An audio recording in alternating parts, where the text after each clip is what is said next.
is Gaules and the Brazilians. Could have taken Gaules out of the competition there. Good challenge meantime from Zegarra. He's up on his own though, he's going to have to do it all himself, and he can't. I'm surprised. Also, Patrick, in the meantime, a president penalty has been played as South Korea maybe try and get that equalising goal. They'd love to equalise before the presidential penalty, but they can't. And Peru going the other way. So Peru will have the chance to make it 2-0 or perhaps 3 if they can score with this passage of play. Zegarra. Mix up, let it run. There. A bit like you and I when we don't know who's going to speak next. Oh, absolutely. Is it my turn or your turn? Yeah, what? We get our cue. Please talk. Here's I love it. The player wearing 9 for Peru, exchanging passes with his skipper. Peru aren't just going to waste possession. They're not going to boot the ball into touch. So they can just saw a few moments ago. Presidential penalty, indeed. Well, maybe they will if it goes back to the feet of Alvarado. But Thomas, tell us who's going to take the presidential penalty. Oh, it's Mr. Andy Zayn, as there's a mix-up here, the right in front of us, Patrick. There is, and a shooting chance, easy for Vega. It will go down as a save, but a very comfortable one for Martin Vega. Yeah, it's been pretty much a mere spectator so far, especially in this second period. Very, very little to do. I was saying it's going to be Mr. Andy Zayn, and he's warming up, and he's coming down now. He's got his tracksuit on, Patrick, and he's got big trainers on, so he's not going for the boots once again, as he did. The part. Is he wearing sunglasses as well? Oh, very cool figure. Clever ball over the top, good defending as well. Needed to win the aerial challenge and did so. Korea now trying to strike in transition. That's been their game plan right from the word go. Here's Alvarado, the Peruvian skipper, but the presidential penalty was called some 2 minutes ago. And we're still playing on. At least, there's a player who's rolled off the pitch. That's why Peru have put the ball into touch so that he can get some treatment. And the upshot of Park Sion getting treatment is the ball is now out of play, and we will see your friend, Mr. Zayn, take the penalty. I know he was amigo. He was mocked, wasn't he, from pillar to post for his rather unconvincing spot kick. But as I said, if they go in, they're automatically a good penalty. If you miss, then it's automatically a terrible spot kick. Exactly, and Zayn will have the chance to make it 2 here. You spot on me, because we've seen penalties struck really well, sweetly, but that they've been saved. Mr. Andy Zayn against Germany, one of the worst penalties you'll see. It was Simon and I were in disbelief. Simon actually started laughing. I was shocked into silence. That doesn't surprise me. He can be a very churlish individual, Simon Harding. From time to time. He's not always super shy. But, again, no boots either. Some we've seen wearing boots and studs, going with these big, big trainers. Let's see. He's now taken his sunnies off, and he's got his sunglasses on. His proper glasses, his reading glasses, his penalty shooting glasses. I don't know what they are, but here we go. It is going to be Zayn then to make it Peru 2, Korea 0. It's another shocking penalty from him. And the good news there is the Korean skipper, Boom Yong Lee, clearly watched the footage from the first match, because it was a carbon copy of his shocking penalty in the first game featuring Peru. This was the same technique, the same execution, and this time it got what it deserved. Kicked away in derision. He's wearing those sunglasses, he's got them back on. He also needs a baseball cap now, because he doesn't want to be spotted, he doesn't want to be known, because that was really, really disappointing. Listen, he was so fortunate against Germany to make it in on that occasion. It wasn't to be. Yeah, I think they might be better off actually deferring. All he had to do was latch onto it there, Alvarado.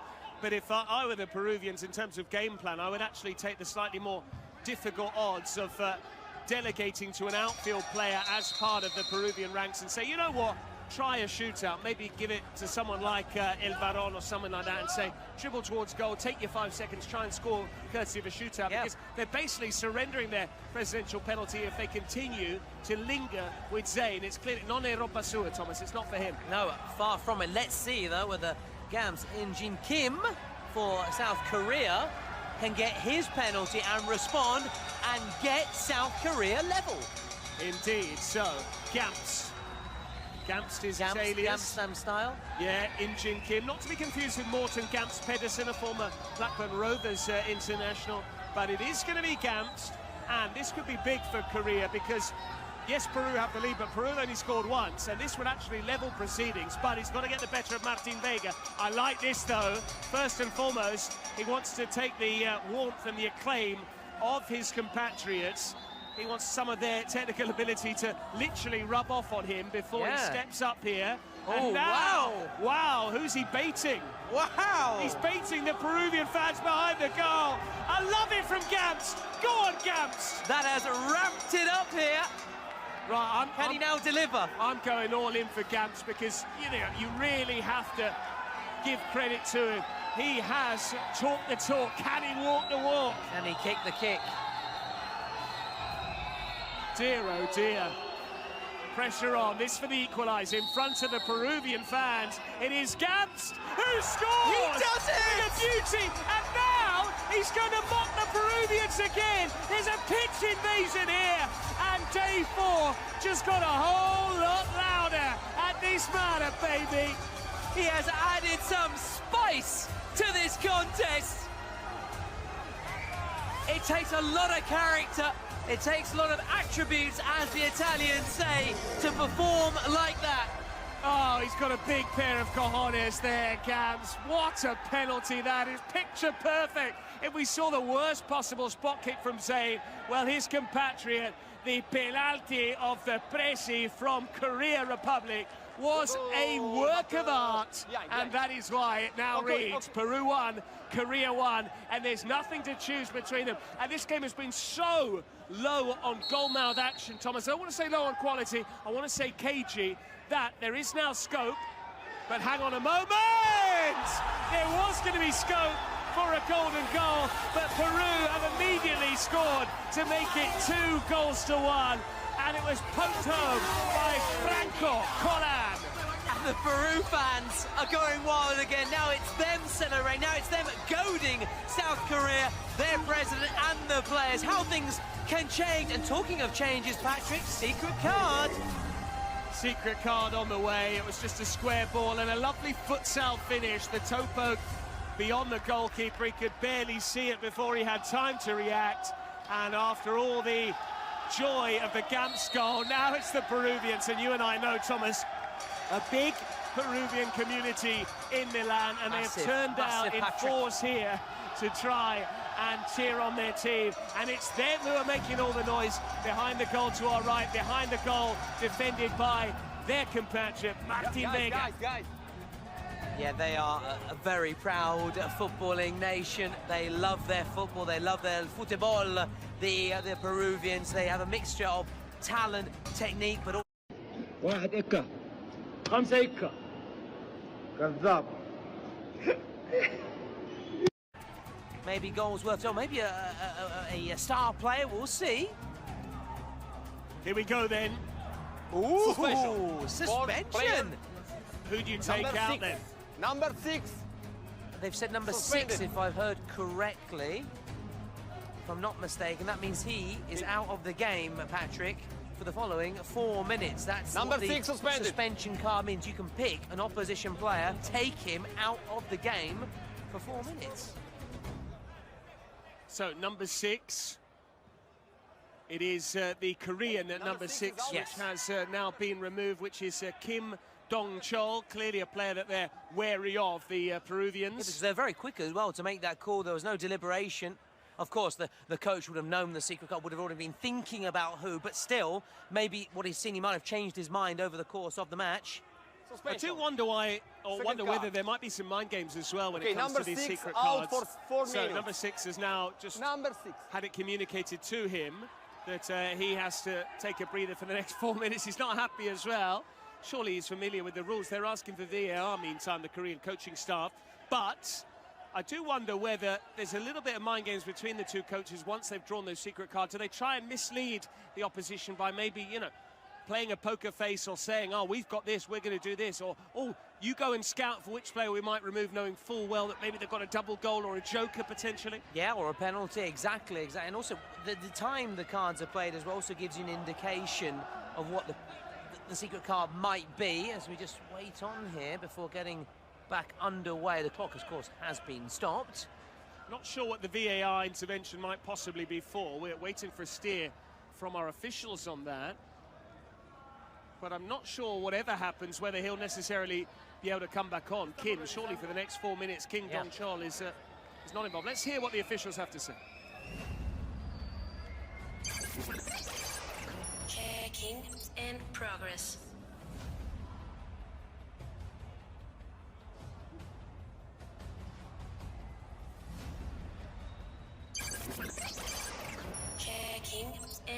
progress.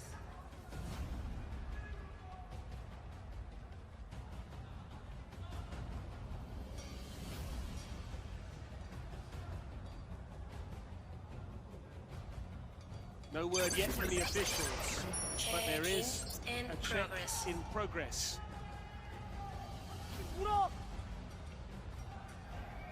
South Korea, they're determined, adamant there is some kind of infringement. Dime. Okay, okay. Check complete. Ready? Well, check complete. That was all a bit of a disappointment. We got all very excited there, the Koreans in particular. Martin Vega's gone route one! And what a save that is! But very nearly another goal for Franco Collan, the score of the second. But it was Alvarado, the skipper, who was kept out with the initial header. And then on the follow-up, the number 9 also kept quiet. Credit, shout out once more to Lee Bum-yong, who also saved the penalty, lest we forget, from Zayn. Yeah, not once, but twice there. Coming up, trumps the South Korea keeper, and he could be calling extra more occasions in the next 3 minutes. They're down a man, the South Koreans, a reminder. So that player suspension is not only getting rid of a player, they can't be replaced by someone else. It's a 7v6 situation. Exactly. Oh, wow, I didn't realise that. Here's Franco Collan, and no wonder they've got numbers up here. Alvarado, Franco Collan tried to let it run, but Korea come away with the ball. This is just about them hanging tough for 4 minutes. That's what makes it such a great card to have, Patrick. I know it's Simon's favourite. Arguably the best, I would suggest. It's one of Super Sai's favourite cards. He likes the Joker, obviously, because he likes to have different options. Well, the Joker allows you to play that card, doesn't it? Exactly, that's the thing. I tell you what, it'd be very interesting to see from our viewers. It'd be good to have a Twitch vote as to if they had all three of us in the broadcast booth, between you, me and Simon, which of us they would want to shut up for 4 minutes and take us out of the equation and take the microphone off us. I've got my money on someone, but I won't tell you who it is. It's me. I'll also say myself as well, and I know Simon is like yourself, but a very humble chap. He would also follow suit. Self-deprecating. So no one's talking. No one's talking, basically. That's why and we'll have the talking. cue. We'll have the cue though to be talking though. That's why I'm talking. Yeah, it's important to keep talking, keep the wolf from the door, which is what Korea are trying to do here, to try and make sure that these 2 minutes pass by without much incident. They don't want to concede to the Peruvians. If they could score in the 6v7 situation with their so-called star player off the pitch, it would be quite the upset. That was worth a go. There's no better option really there, so he decided, you know what, I'll try my luck. Lee Ho, who has had more shots than any other Korean player, by some distance too. Yeah, just got to keep trying to weather this storm. It's not going to be simple against this Peru side. Trying to get another goal here. Maybe another shot from distance. Why not? El Varón! That's the second time he's done that. And it is, once again, the Peru number 10 who has stepped up and delivered. And Korea now are really struggling. That makes it 3-1. And the 7v6 has come back to haunt the Koreans. Perfect from Peru. We're now pummeling South.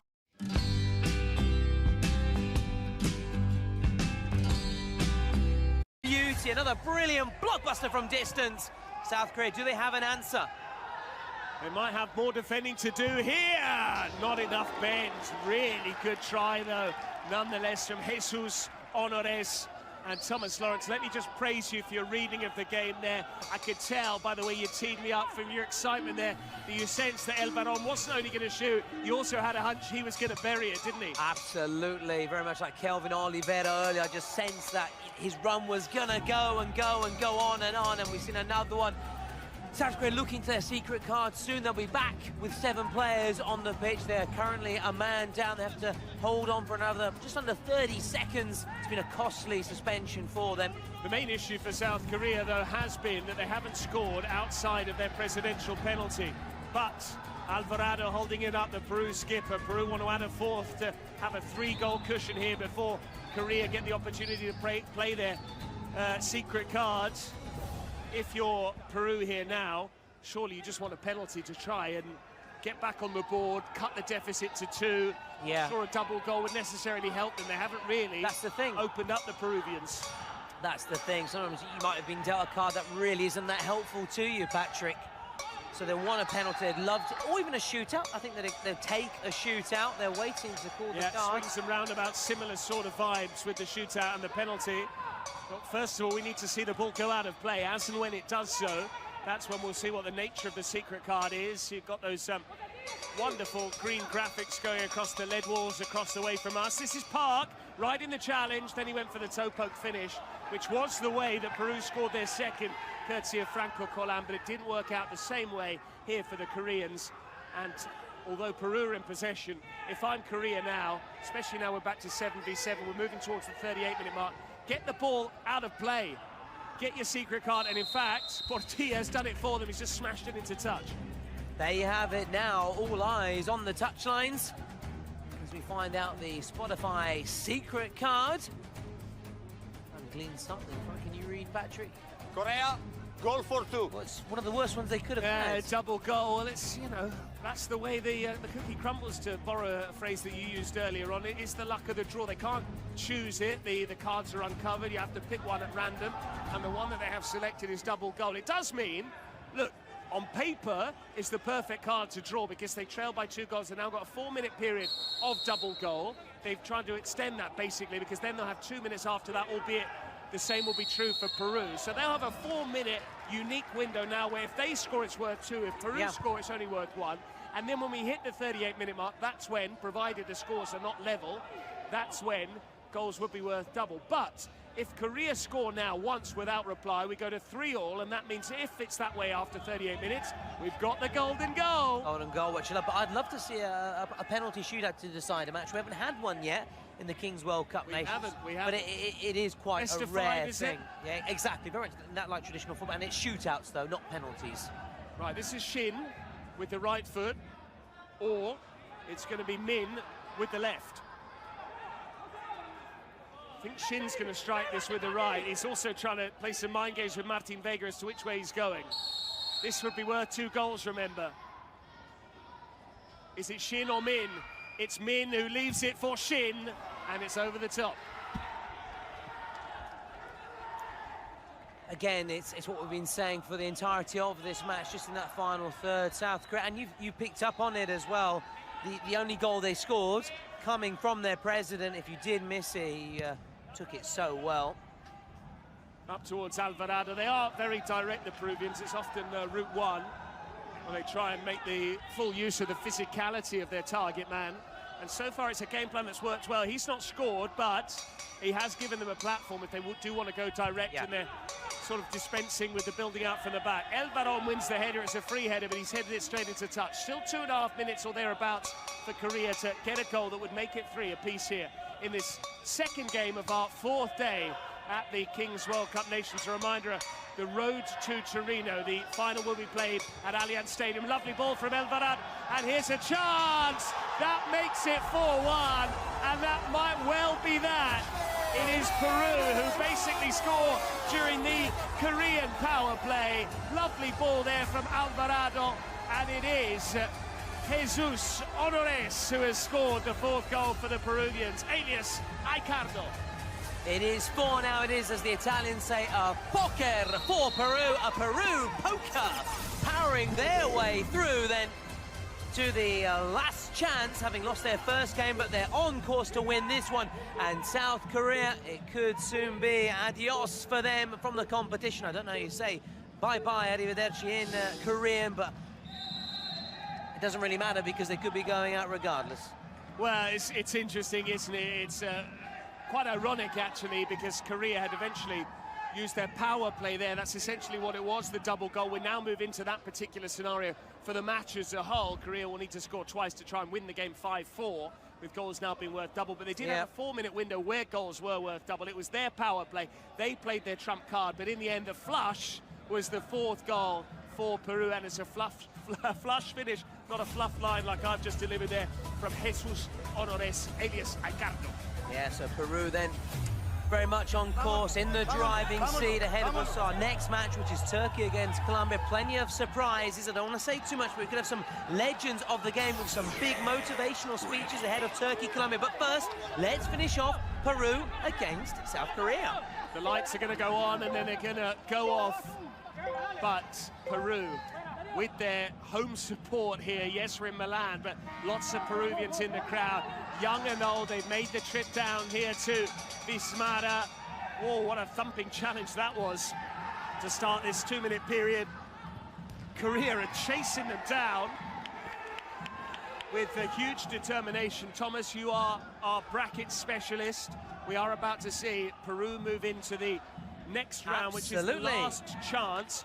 Korea Republic would be going home because it's their second defeat. Lest we forget, they lost 7-4 to Brazil on day 2. And they might be conceding a 5th goal here. Good goalkeeping, though, from Boom Young Lee. And a reminder, they clearly don't like playing South American opposition. Lost 7-4 to Brazil on day 2. On day 4, they trailed 4-1 to Peru. Yeah, and Peru are going to be taking Uzbekistan in that last chance. I thought there might be a consolation goal, or maybe a goal just to throw things open again. It was Lee Ho. Who is not one of the candidates for Man of the Match MVP, which you can vote via Twitch right now. All you need to do, guys, and Patrick knows, I know, everybody knows by now, but I'll remind you, again, just write the name of who you think is the MVP. Is it this man here, in between the sticks? Looking ahead, a reminder once again, Turkey against Colombia. Some big messages ahead of the match from some legends. A Turkey great, a Colombian great. That's all I can say for now until I get the all clear to reveal more. Absolutely, and those 4 candidates there, El Varón, scorer of half of Peru's 4 goals. Dong Chol, who was taken off. That was a pivotal moment. They were deprived of him for 4 minutes when Peru played their secret card. Lee Bum-yong, who has kept out the Peruvians on several occasions, and Colan as well. Franco Colan, the scorer of the goal that made it 2-1. It was 1 each at one stage, lest we forget when Gamst came on, the Korean president, but that's been the problem for Korea. It's the only goal they scored has been courtesy of their penalty from their pressy. Yeah, but what a penalty, and the way he did it as well, goading the Peru fans as well, and he delivered the goods. The long throw comes in, they've let it bounce here, but it just won't happen for the Koreans on this occasion. What a try! And the goalkeeper just about kept it out, and no surprise to see it was El Varón seeking his hat-trick. That would have been the perfect way to do so. But, Thomas, we are into 2 minutes of added time. And Peru know, I think it's dawned on Korea Republic as well, that their time here, their 4 enjoyable days at the King's World Cup Nations, the first ever edition of this competition. I'm sure they'll be back in the future.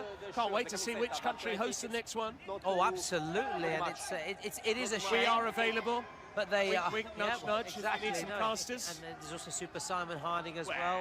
We love it. We love it. That's true. That's true. But it is a shame. But they do go out with their heads held high. The South Koreans. That's one thing for sure. They haven't disappointed. They're just perhaps in this game, just maybe the pressure of it on Peru, just being far too clinical, and South Korea are bowing out of the competition. Or there's a VR decision potentially. Yeah, that's why we were waiting, and we finally got the... this is what they're looking at. Now, is that a high boot there, potentially? Checking in progress. Okay. Okay, if you show me it's a penalty, of course.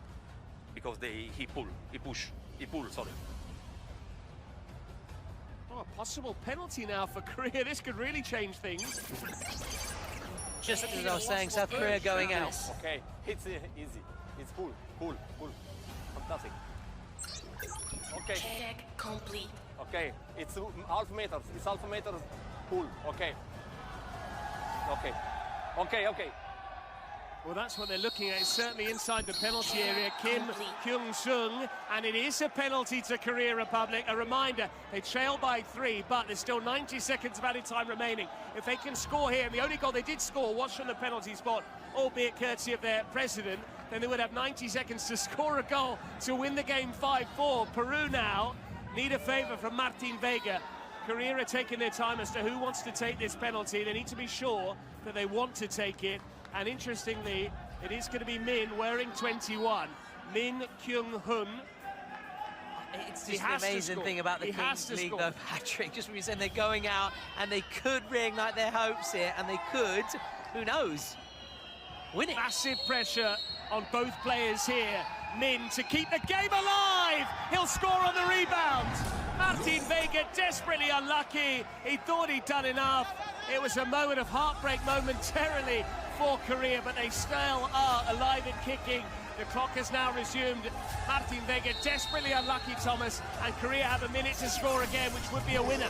And who says South Korea are bowing out? Unless El Baron can get his hat-trick, he can't, and now they've committed numbers forward. Route one from the Koreans, bowled out wide left. They need to think fast. They need to get forward and try and make something happen. They need to win that challenge they haven't done. And Peru can now just take their time. El Baron switching it. Alvarado on the far side. Support's arriving. He'll just hold it up by the corner. Instead, he's lost out. They've kept it in play. Martin Vega came to get it eventually. Looked like just for a moment he was staying at home, but not so in the end. And Martin Vega using every last second. And Korea now need to try and somehow get the ball back. It's pointless committing a foul He'll just take his time here. That's gone into touch. Yeah. Peru will now ignore the ball, understandably so. But it's great. That's why we have this double goal rule for the final 2 minutes plus added time. It is to give that team just a residual hope of getting back into it. You're not really safe unless you've got a 4 or 5 goal cushion. El Baron was seeking his hat-trick there. The Koreans got it clear, but I think that's that, Patrick. 2 minutes have been played. As soon as it comes back into play, in fact, it won't even, because despite a late scare, Peru are into the last chance. Martin Vega takes the praise of his colleagues, having saved the penalty, albeit it was a moot point in the end. Peru getting the job done. Goals from El Baron, 2 of them, Franco Colan and Jesus Honores, whose goal eventually proved pivotal after that strike there from Min from the penalty spot. Gamst with a penalty earlier on, the precedent for Korea Republic, but it does mean Peru go through to play who in the last chance? They took on Uzbekistan, Patrick, in the last chance. It does mean we can say goodbye to Korea Republic, Park Ji-sung, and we hope to see them again in the future. In the meantime, we are just moments away from our next match, and what a game it is going to be. Colombia already warming up, Patrick. Turkey as well. It's going to be a huge one. Colombia.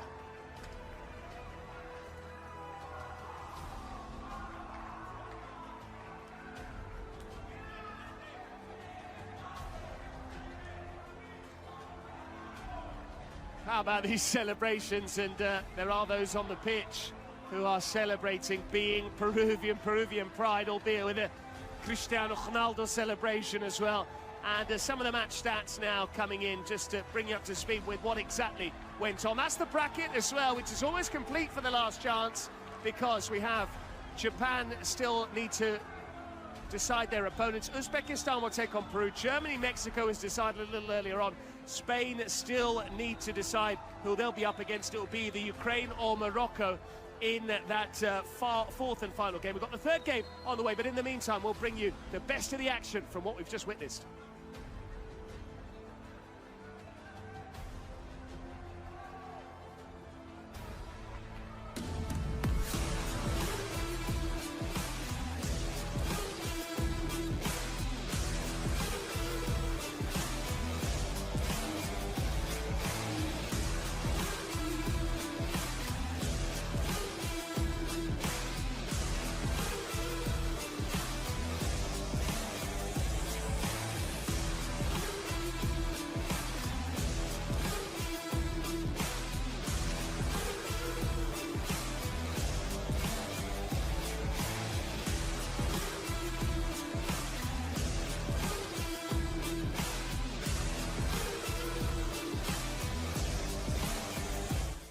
Story of love from the very beginning.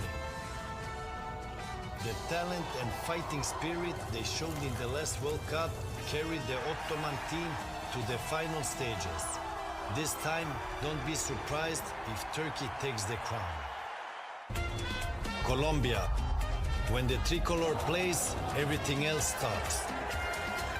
The greatest enemy becomes an ally, and any past grudges vanish. The challenge is monumental.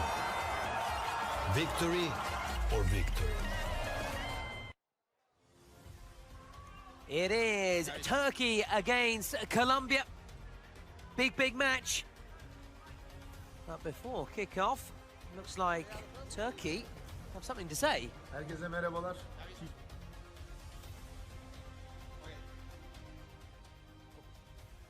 Beyler, bugün burada beraber buluştuk. Kaç aydır bugünü bekliyoruz. Kaç aydır bugünü bekliyoruz. Ailemiz, milliyetimiz, herkes bize bakıyor. Önce Allah'a, ondan sonra bize güveniyoruz ve bu turnuvayı alıyoruz. Hep beraber.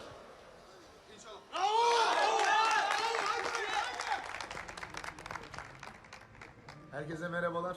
Kings League'deki kardeşlerim. Başarınızla gurur duyuyorum. Şimdi artık Kolombiya'yı yenme zamanı. Size çok güveniyorum ve inanıyorum. İnşallah Kolombiya'yı yenip çeyrek finale çıkacaksınız. Ben de Kings League'de yaptıklarınızla gurur duyacağım. Yakın takipteyim. Mutlaka Kolombiya'yı yenin. Dualarım sizinle. Başarılar Türkiye.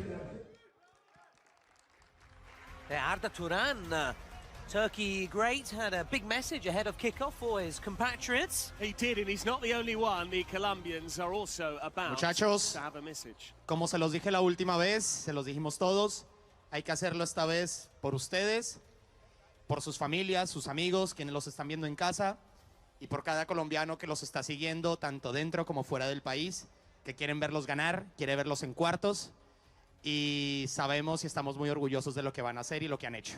Tenemos un mensaje para ustedes que nos gustaría que vieran. ¿Qué pasa, muchachos? ¿Cómo están? Les mando un abrazo muy grande. Espero que estén muy bien.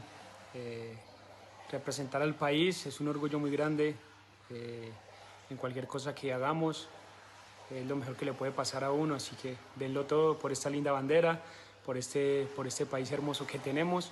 Y los voy a estar apoyando aquí desde lejos. Espero poder acompañarlos en el próximo partido. Y bueno, denlo todo.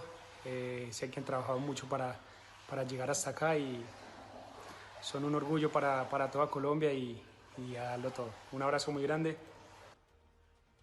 And the message there from James Rodriguez, what a player he was. And we mentioned many times in the past today about the 2014 World Cup, and who can forget that fabulous goal of the tournament that he scored, James Rodriguez. Arda Turan as well, firing up the Turkey side.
Well, the anthem has officially finished, but much like we saw with Italy yesterday, it was the Colombian players who are keen to go with the second verse. But a big game in prospect here between Turkey and Colombia, because for the second time today we are going to witness a match between two sides that won their opening matches on day two. Turkey kept a clean sheet. They put 5 past Ukraine without reply.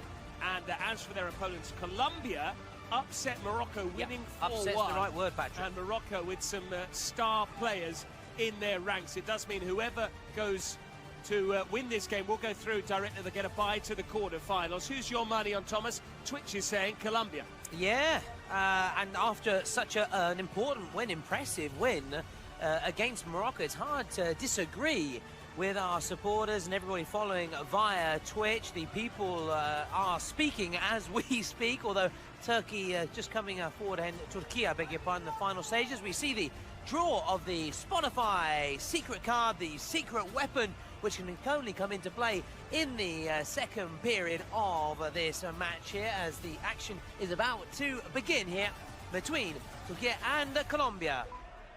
Indeed, we're now down to the final 15 seconds or so before kickoff. A reminder of the results that we've already witnessed so far today. Germany, Brazil ended Germany 2, Brazil 9, and just a few moments ago it ended Peru 4, Korea Republic 3 after that late goal for the Koreans from the rebound on the penalty. So we start, as we always do here in the Kings League, with 1v1 plus goalkeepers for the first 60 seconds. And for every minute that passes after that, another player will be introduced until we reach the 5-minute mark, when Thomas will have the full complement, 7v7. 7v7, nicely done by Swadaku, as we mentioned.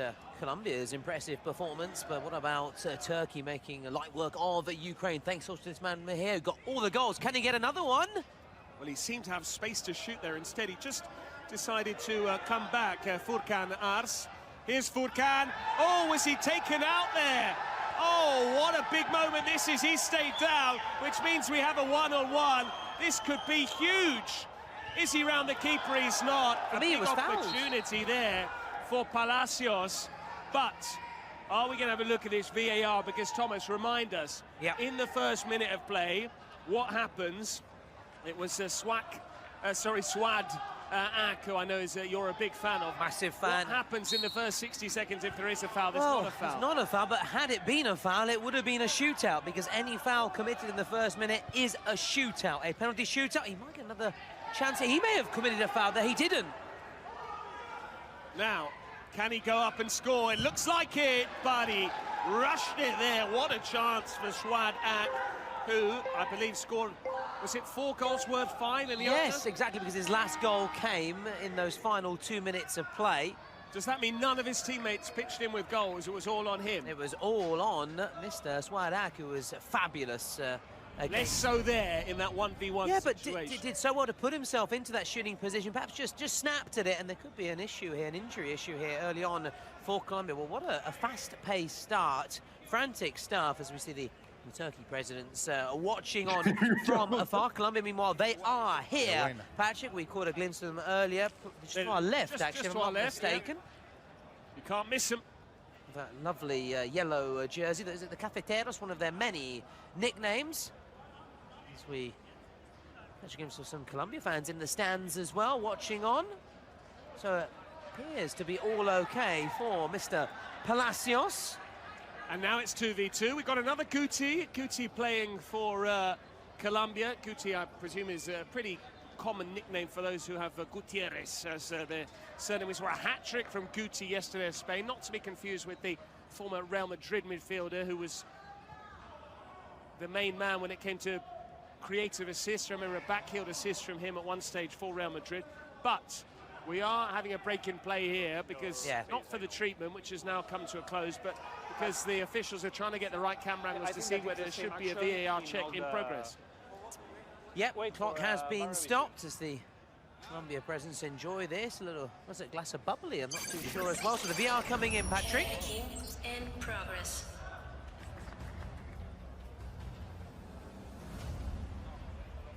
We'll now get a steer on what exactly it is they're looking at.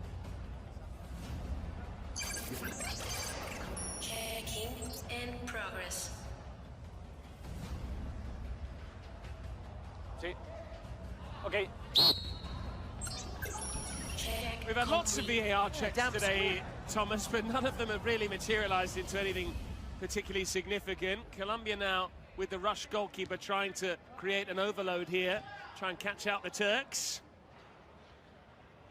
Whether they can is another matter. Fairly slow ball here. Guti had the goalkeeper away to his right. A reminder of the rules as well, Thomas, with that offside line. That's why they're not going any further. But here is the keeper, and it's off target in the end from the keeper, which is Camilo Mena. Juan Camilo. Yeah. Voted man of the match, by the way, against Morocco. Last gasp penalty save on Nظire, the Corona d'Oro. Absolutely, the Golden Crown winner, which is the most highly decorated individual award in our sport, Kings League. Lovely work there from Swad. Great goalkeeper. You can see why he was voted man of the match, Camilo Mena, as we are now about to see a third outfield player join the Turkish and Colombian ranks. And that was pretty good timing because he was able to intercept the ball forward. Smart stuff indeed. We're now 4v4-3 outfield players. Of course, the keepers now after that first minute can come out their box, which is what we saw Camilo at the other end have a go. Maybe caught into action now at the other end. We're still waiting for our first goal here. We won't get it there either.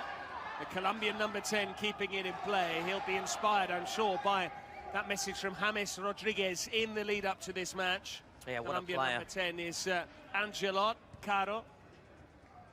What an important jersey, prestigious jersey, as he sprays it out wide, Patrick. The angle's against him here, good defending. Didn't quite keep it in play. It will be a corner. The ball had strayed beyond the byline, but 3 minutes without too much in the way of goal-mouth action. We did have those 2 appeals for a foul in the opening 60 seconds. I do wonder, Thomas, whether the players are just unconsciously influenced by the fact that they know if they can draw a foul off the opponent in the first minute, then they would see that sin bin, and that could be really costly. And it might just mean that they're more likely to try and accentuate contact. But here's a shooting chance potentially for Colombia. They do strike it goalwards, but a fairly tame effort in the end from Palacios. Very nearly caught in possession, and he's now Patrick. been caught in possession. Round the keeper he goes. Still Swadak. Well in there by Kuti, who's lost out to Swat. Yeah, but going back to what you're saying, sometimes teams do adopt that strategy, trying to actually draw in and win a foul inside that first minute and get a penalty shootout. Nearly broke the way of Swat again there. Angelot needs to be careful here. It's done well as another teammate prepares to join in, but Colombia careless in possession once more. And Spain, no doubt, keeping a close eye on this match. Spain to meet the loser of this match, Turkey or Colombia, to face Spain in the last chance. And we heard from James Rodriguez about people watching back home and how these are the pride and joy of the Colombian people. I'm sure there'll be lots of fans watching, not only from the Colombian diaspora all over the world, but also from the big cities of Bogota and Medellin as well. Nicely done. Nice work there. Good challenge as well, though, coming in from Palacios. Attentive defending. We are still waiting for our first goal. It's pretty reminiscent, this, of Peru against Korea Republic, the match we just saw. It was a slow burner, wasn't it? Yeah. Yeah, it was a slow burner, but certainly came into life with a wonder goal, by the way. Will we have another wonder goal shortly? He tried to score straight from the corner there. Struck it well. Pretty short shrift, though, from Camilo Mena, the goalkeeper, just punching it straight into touch.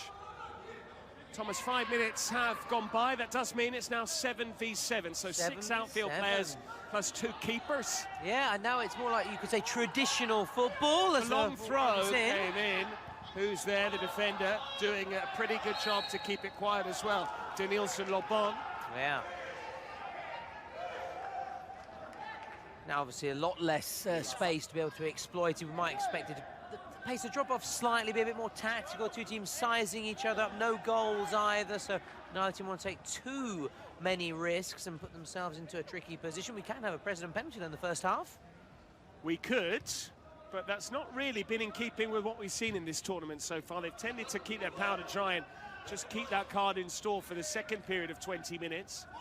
A reminder, each team is allowed 1 presidential penalty. If they take it with their president, they get it from 12 yards. If they delegate it to a player, it has to be a shootout. A shootout is basically what you're used to seeing in ice hockey, or maybe if you're a fan of Major League Soccer from the early days. But then again, there was no time limit on that. You just used to run from the halfway line. Admittedly, a football pitch is bigger than a Kings League surface. Here, though, they only have 5 seconds to get the shot away, so it means that very rarely does a player have the chance to dribble around the keeper. They almost have to shoot from the edge of the box. Yeah, and for Turkey, it would be a shootout there.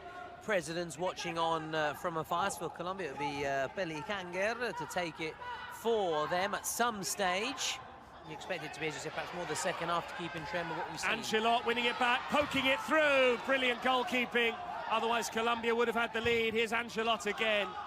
But that's a fabulous bit of work there from the Turkish keeper, because otherwise Colombia would have been celebrating the first goal of this match.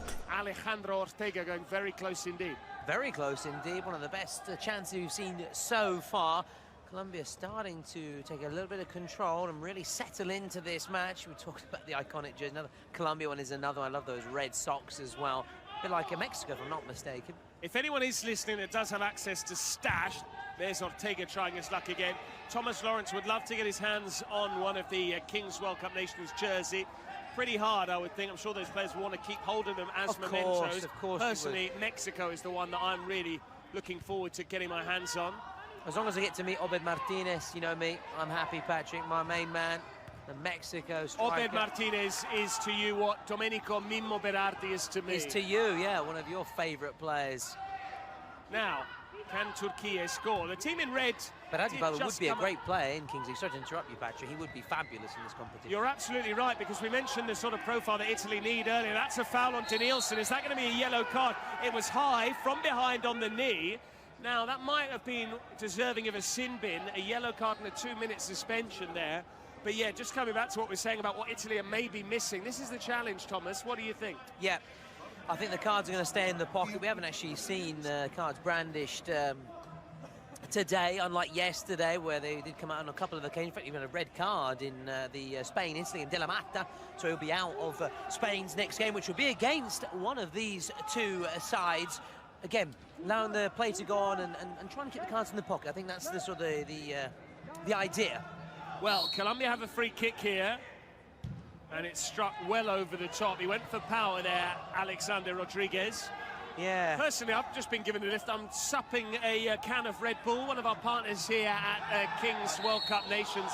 It's not only given me a lift in terms of a bit more energy, but it's absolutely delicious. It's been years since I had a Red Bull, Thomas. I think Why I'm is a it bit worried. been years? You should be. I'm a bit worried. I'm going to be drinking 2 or 3 cans per broadcast. Shout out to Jimena as well for delivering the goods just a few short minutes ago. Muchas gracias to the Super Jimenez and, of course, Astra and everybody else behind the scenes that does a great job here for the Kings League and the Kings World Cup Nations, which is our main event. But go back to what you're saying. I think someone like Berardi would have been the difference maker. Yes, they needed that kind of player, the Azzurri, who went out after losing to Spain. A thrilling game. You can still check out the highlights on YouTube, by the way, or watch back the full game as well. Watch the full game.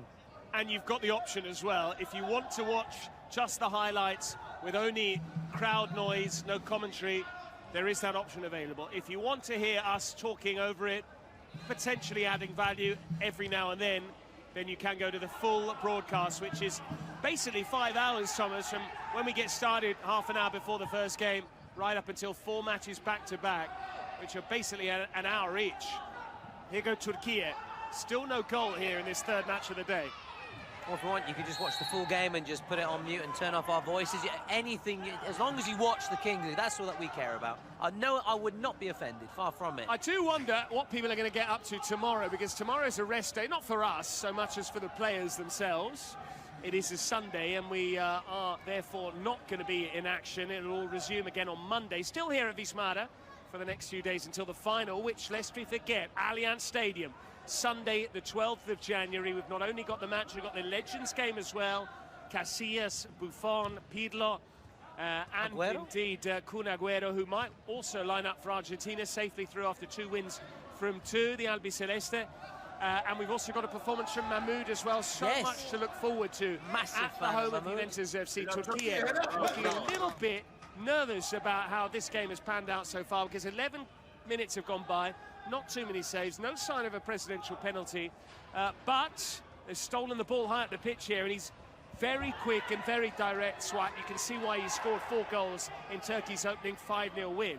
Yeah, and this is a really even and close-fought match. Turkey getting the better of Ukraine, as you said. Colombia, really impressive performance against Morocco. So as we expected, we knew it would be tight. Might just need something special to break the deadlock, maybe from this man here on this near side.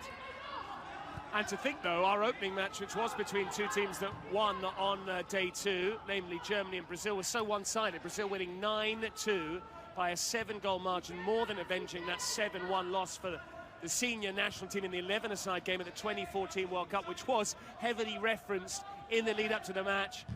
It's particularly with Gaulis, when he had that lovely little sketch, shall we say, with the fortune teller and the Neapolitan playing cards as well, which I enjoyed. My other half is from the great city of Naples. If you've never been there, see Naples and die. Absolutely.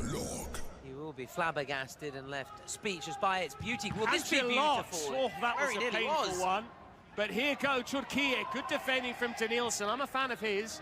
And he's also got a little bit of back chat as well. We saw him taking Swat to task a few moments ago. Massive height difference between the pair. Headed behind there. Could have easily headed it out into touch for a throw-in. But rather curiously, that was Julio Pereira sending it behind for a corner. Not that Turkey have necessarily taken it conventionally. Comfortable save again. You need more than that if you're to get the better of Camilo Mena, the Colombian keeper. Absolutely, as we said, he's been decisive so far at both ends of the pitch, trying to play his part now, and obviously his conventional goalkeeper role could be involved heavily when we go to the roll of the dice at half-time, which certainly will shake things up as it comes across on the volley. I know you love a volley, Tolo. Oh yes, and I love to say on the volley you when got it very comes excited there. Yes. As well. You do like your prepositions off the bench and on the score sheet, on the volley, on the rebound. Instant impact for a full impact. Yeah, perhaps. we haven't seen any full impact in this match thus far. I tell you what I do love though, down away to our left, Colombian streamer. She's got a Colombian flag draped around her shoulders. Now getting a tap on the back as well. Presumably that was her cue to speak. From there's 4 of them on the mic as well. How we could do with a couple more voices. Give you a bit of a rest. 4th day running for Tolo. That's perhaps what the fans want Shout as well. out. Oh, it's straight at the keeper. It does go down as a shot on target from the number 80, Alexander Rodriguez, albeit they've not really been finding the corners. No, you mentioned about the sort of having a day off and resting. Obviously, these teams will want to win, so they have an extra opportunity to rest and go straight through, Patrick, to the quarterfinal stage, just like Argentina, we saw it, just like Brazil as well. Otherwise, they go through if they lose to a last chance against Spain. Indeed, we saw 2 teams go home yesterday, Italy and Saudi Arabia. We've already seen 1 team bow out of the competition on this day 4 as well. That was the Korea Republic. And it will also, unfortunately, be the case for 2 of our teams going later on in the final game of the day. Ukraine, Morocco, both beaten first time out. It would be a massive shock if Morocco, with their 2 big stars, were to go home at the first time of asking. The pressure will be on them to beat Ukraine, but this is a Ukraine side, Thomas, that is still waiting for their first goal of the tournament, lest we forget. Exactly, Turkey keeping a clean sheet, the only one so far really impressive from them, and we're seeing signs of that, but can they keep this one out here? They can. In fact, Colombia haven't looked like scoring at all, and again, that defensive effort from Turkey is proving vital. Haven't really looked like conceding at all. Any shots that have come in have been straight at the goalkeeper. And he's a big boy too. Absolutely, and now we can just take a little break and just enjoy the spectacle in front of him as his teammates pass it around, just try and find an opening here. Well, you know, it's not necessarily been end-to-end stuff when we tend to digress and talk about other stuff. So we've spoken about cuisine. I want to talk about tourism. Have you been to the great country of Turkey? I can't say I've ever been to Colombia, but I have got to Turkey, as it was then known. Went to Bodrum. What about yourself?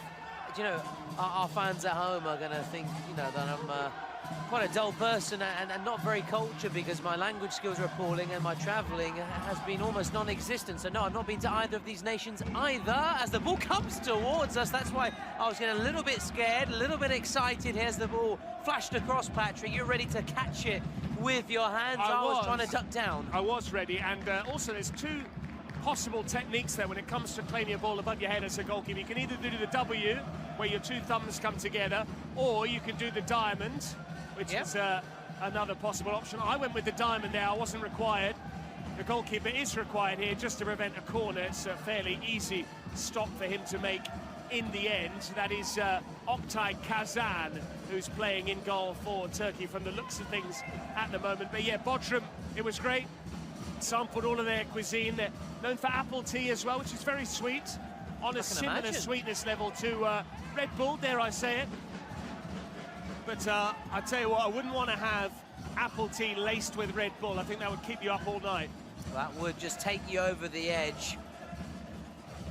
Now the drums are out. Is that the Moroccans in the house? They're warming up for the next match, Patrick. They are. And they're also at the other end of the ground as well. Here come Turkey, losing out, and again. Someone needs to get a shot away here. Instead, it's a lovely switch of play. I tell you what, from a distance, the Turkish number 17, which is Abdullah Telli, he looks almost a little bit like Trent Alexander-Arnold.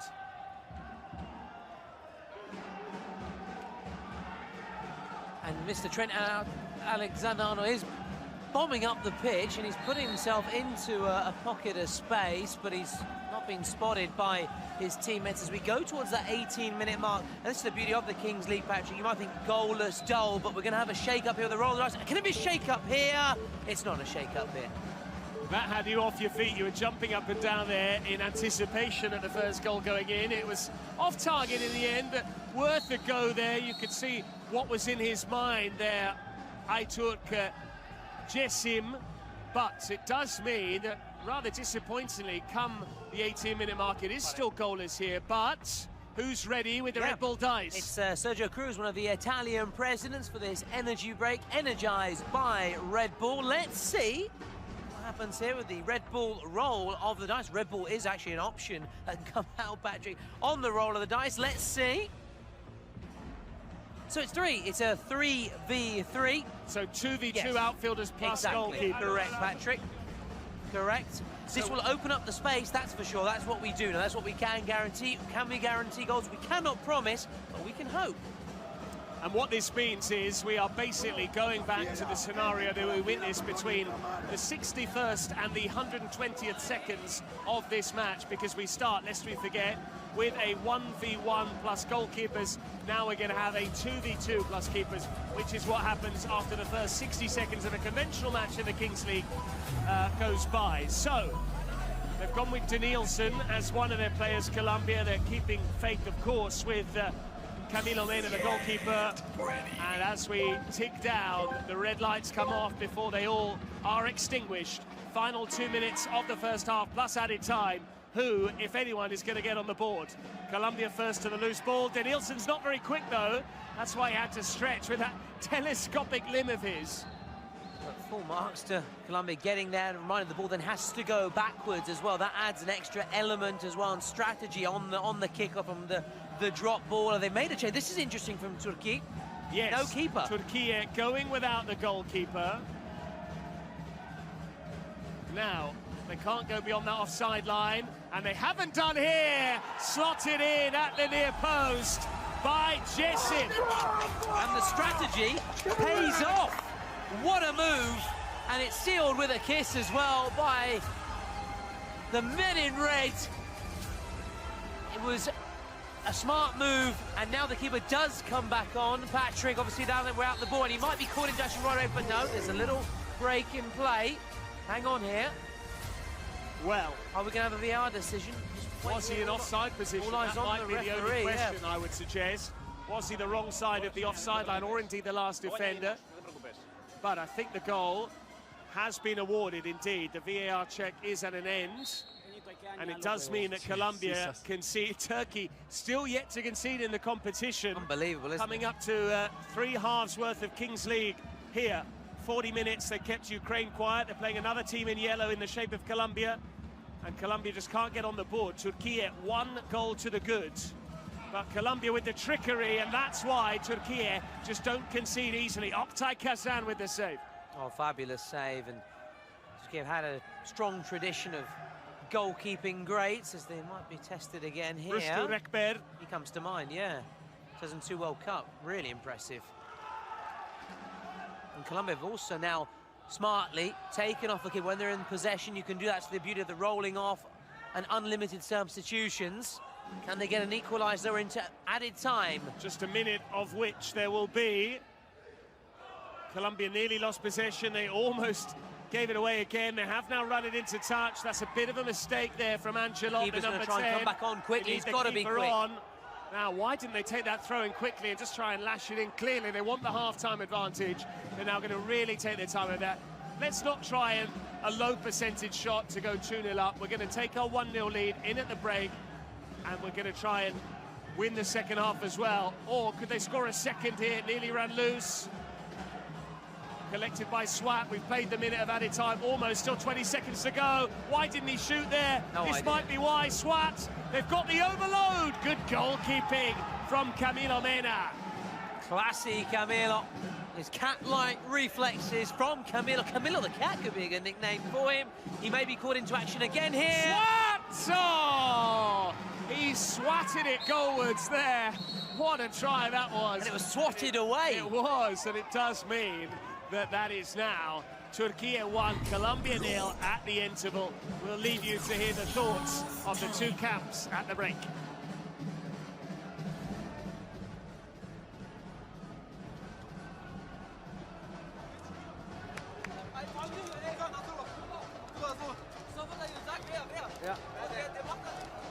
Eine Gewinner başlıyor. Konzentriert. 6 gegen 6, 6 gegen 6. Eine kalıyoruz, ne? Geht noch von der Luft. Ansonsten lass erst abgeschwört. Willst du draußen bleiben? Ich geh hinten rein. Okay. Genau. Ich geh hinten rein oder nicht? Ja, doch. Du kommst von Memo schnell. Ja, hazırlık. Gençler bir dakika, rahat, sakin. Topu. Por izquierda que vaya Ángelo. Vamos con toda, vamos a ir a buscarlo arriba. Vamos 3-3, pero ir a buscarlo arriba. Muchachos, tranquilos que nosotros sabemos cómo jugarlo esto. Pero la intensidad es la que nos está faltando. Nos están superando en eso. Vamos a pegarle más al arco, vamos a pegarle, dale. Dale, somos superiores, pero vamos a demostrar.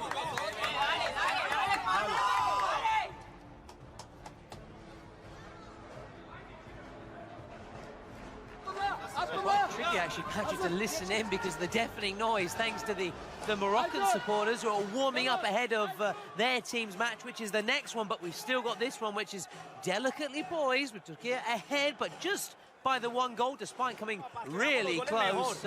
Some really good opportunities from distance, but kept out by Super Camilo. Yes, Turkey, though, have the best defence in the competition so far. Clean sheet in the first game against Ukraine.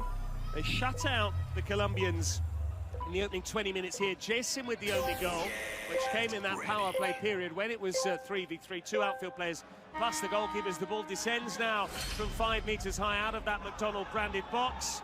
And immediately Colombia have the possession. The onus is on them, but they give the ball away.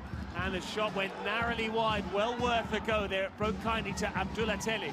Yeah, really could have been two, and what a start that would have been to the second period. Colombia, though, really good when it comes to getting the ball from those kick-offs, those start-offs. The ball dropping, spoiling their... Yeah, no, really struggling to hear it myself as well because of the noise from the Moroccan supporters. They're also outside the Bismat as well, Patrick, those that couldn't get tickets. Julius with a cross, excellent hands again there. He's had a terrific game so far. Oktay Kazan wearing 55 in the Turkey goal. But it's not just the noise of the Moroccans that we can hear. We need to also recap what the possible scenarios are that can play out in the second half. A reminder, presidential penalties are part and parcel of this game. Neither has been used so far. Thomas will tell you in due course which penalty will be taken or whether it's a shootout with the Colombian and Turkey presidents as well. And we not only have that, we have the secret cards as well, which were drawn at random pre-match. We'll get an insight into what's going through the coaches' minds. But Colombia have a shooting opportunity here. It didn't make it through, though, because of a fine piece of work from Onur Shaglam. Yeah, you talk about the presidents.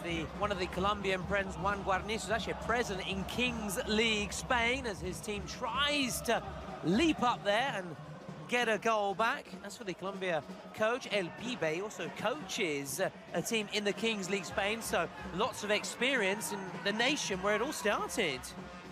Yes, and he'll need all of his knowledge and nous now to try and inspire Colombia back into this game. They only trail by one. That Turkey goal scored late on in the first half during the 2 minutes when, after we roll the dice, we do decide how many players will be on the pitch. 3 came up on our Red Bull dice, and that's why it was 2 outfield players plus keepers, and it was Turkey who made better use of the small-sided game in terms of numbers of players on the pitch. The pitch itself remains the same. The players, though, can vary, as we've seen. It's a big dimension of Kings League. Yeah, and if you need a motivational playlist for the new year, go check out the Kings World Cup Nations players made by your favourite players and streamers. So once again, thank you very much to one of our sponsors, Spotify, sponsors also of our secret cards. They are indeed, and we hope to see those secret cards played sooner or later. And the onus really is on Colombia, unless they can equalise here in open play. They can't, and Turkey might be able to drive forward at pace. But instead, this is what has made them such formidable opponents, because they're very good at just keeping the ball, defending, and not giving much away. That's part of Kings League as well. It's not all out attack, not just gung-ho Gasparini here. Absolutely and not. It was created by defender Gerard Piqué. But who did come through, though, Barcelona, which is renowned for its attacking brand of football, keeping possession and taking the initiative. Can Colombia do that here? It's blocked. They'll try again. It's another block. It was spin into touch. A couple of occasions when they got the shot away. I don't know if you knew, Patrick, mentioned again the Colombia presence, but there's a bit of bad blood between the two presents. We don't like West that. Col and Guardians, but they came together for this tournament. That's going to be a yellow card, and that's going to be a 2-minute sin bin. Surely, I'd be amazed if it isn't, and it isn't. Every time I call for a card, you can see I'm too used to Serie A, the top flight of Italian football in the professional game, because that in a transition, a tactical foul like that would have been an automatic caution, but perhaps it's because this is actually a sin bin, so it carries greater weight than an ordinary yellow card, which might be why the officials thought, you know what, I'm not going to deprive you of a player there, Colombia. On you go, 7v7. They have lost the ball, though.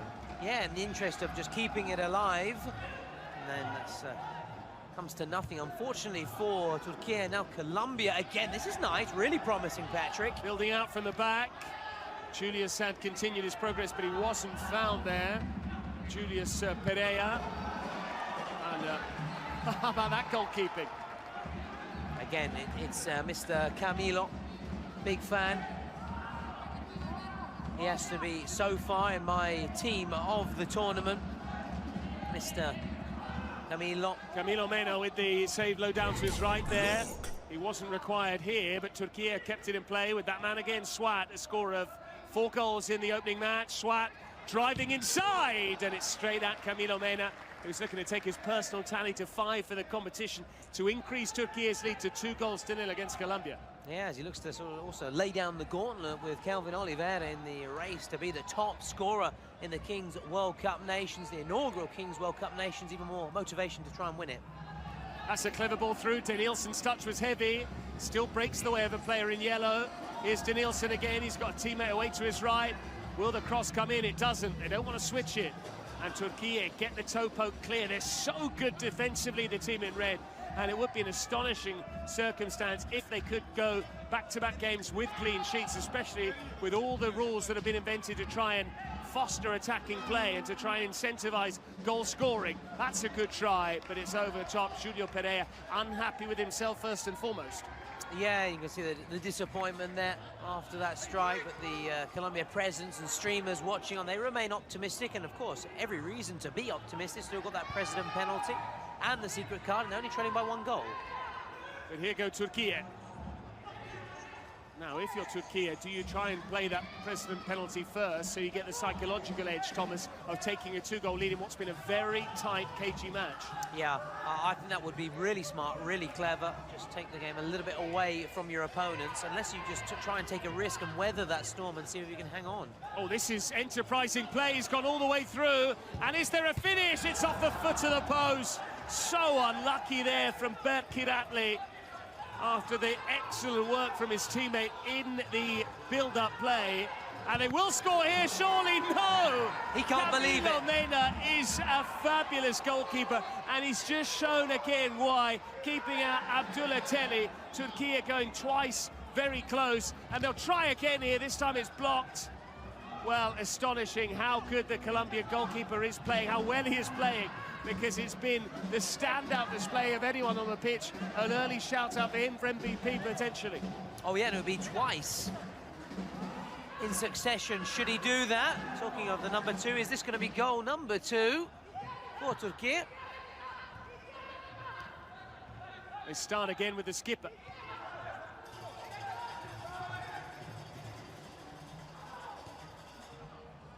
Well, they could easily be out of sight to but for the Colombian keeper, Camilo Mena. I mean, if he hasn't played professionally, he should be, if you ask me. It's a very similar style of play. One of our other streamers, one of the other nations, appears to have a glass of bubbly. Drinking on the job, why not? Why not? Here's Danielson. Well, that's nicely done. The angle's against him, hence why he danced back inside. Just can't find that killer pass, Colombia, because the Turks are just so resolute, so organised at the back.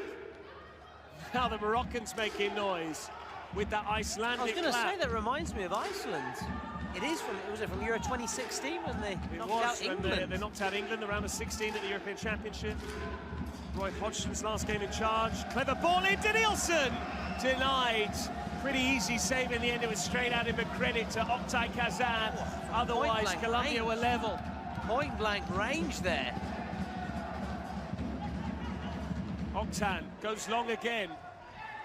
Steady here, Danielson, his goalkeeper clings on. He was caught heavily, but he's not made a meal of it. Credit to, I'm increasingly more and more of a fan of this goalkeeper, Camilo Mena. I told you, Patrick, I would never lie to you. I'd always be honest. That's a good try. Well worth the go as well, and he was not a million miles away. Alejandro Ortega. But that is an interesting debate, Patrick, as we see Turkey try once again to get another goal. Who so far, in your opinion, who could be an early candidate for the team of the tournament? I know it's early days, but we've seen some star turns. Kelvin Oliveira, well, Kelvin's got to be there. I know you want Obed Martinez I want him in there 100%. as well. I'll do anything to have him in the team. I'll meet him and shake his hand and say hello, Mr. How would you say it? Hola, I think you'd say. Worth a go there, easy again. I mean, the thing is, I would say Camilo Mena has certainly outperformed Oktay Kazan, but, you know, what do you want from a goalkeeper? Surely you want a goalkeeper who's a spectator. It means you're defending well in front of him. That's what Turkey have done. Colombia have required their goalkeeper much more than they would have necessarily liked, and they still conceded as well a goal from Jechim earlier on.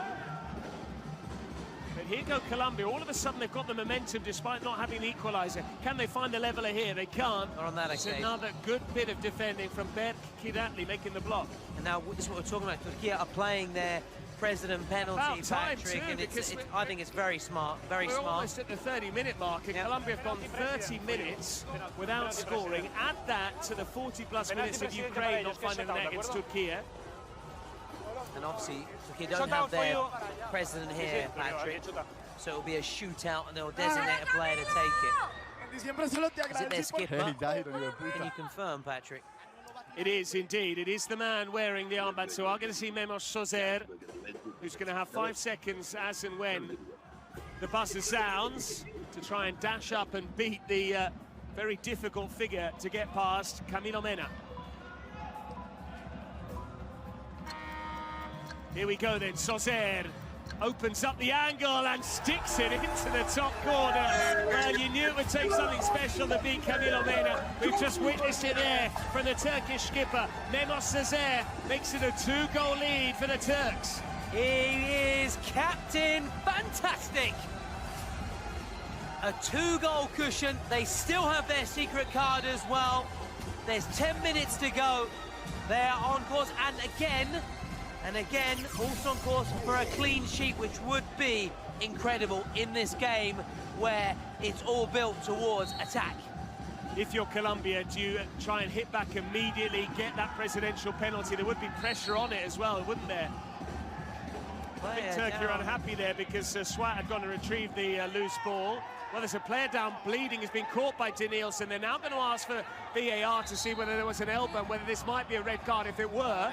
And the Colombian streamer is a little bit shocked. She's clearly quite squeamish. She's seen the blood there. It might now kick off a potential brawl here. And this shows just what King's World Cup Nations is all about. It is competitive. This is the Turkish reaction, meantime, to their player having that claret coming out from his forehead. But he can say, calma, calma, the Turkish equivalent. Calm it down. But a reminder, Thomas, a red card, if it were violent conduct, would not only mean a 5-minute sin bin, which is huge, given that they trail by 2-0 Colombia, but also that player would play no further part today, and then they would be suspended. So the next match would be potentially against Spain. But at this stage for Colombia, but at this stage, it looks like Turkey are going through. It'd have to wait 5 minutes before you could also bring another player on as well, which you can do that, but for those 5 minutes, you are a man down, a player light, a player short, as the Italians would say, in 6 or with 6 players. As we just try and listen in here, perhaps see what's going on. This is why the player's been stopped. I prefer what do you think, Patrick? Your behavior, perfect. Sí. Well, that was Danielson there, the defender who was just sort of intimating with his... Danielson Lobon, incidentally. Just intimating with his teammate there that his arm actually made the opposite gesture. It's almost like an embrace as opposed to an elbow. But we're listening to the officials now.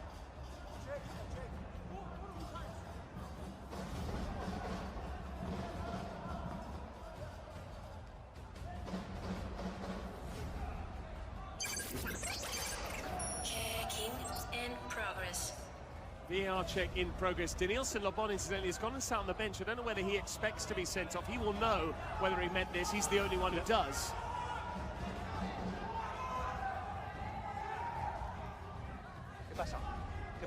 Así no alegar con todos los jugadores. Bueno, no te preocupes. Estás calmado. Sí, pero como no tomas la decisión, no te preocupes, ¿vale? Wait. Falta de aquí, pitado. Falta de aquí, tranquilo. Venga. ¿No dices que no dice nada? No, que no dice nada para roja ni para amarilla, para mí. Para mí falta y ya está. In progress.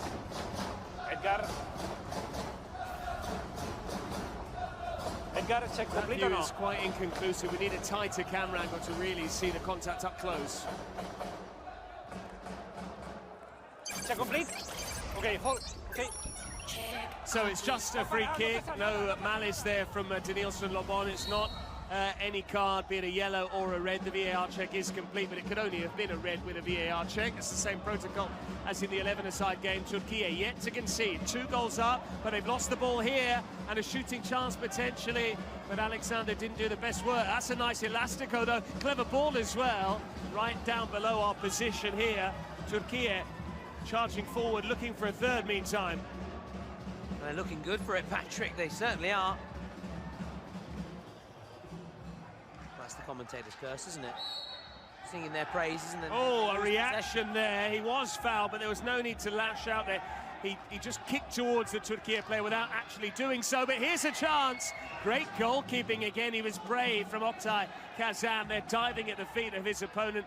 And try as they might, Colombia can't score, Thomas. And surely they have to play either the secret card or the presidential penalty soon.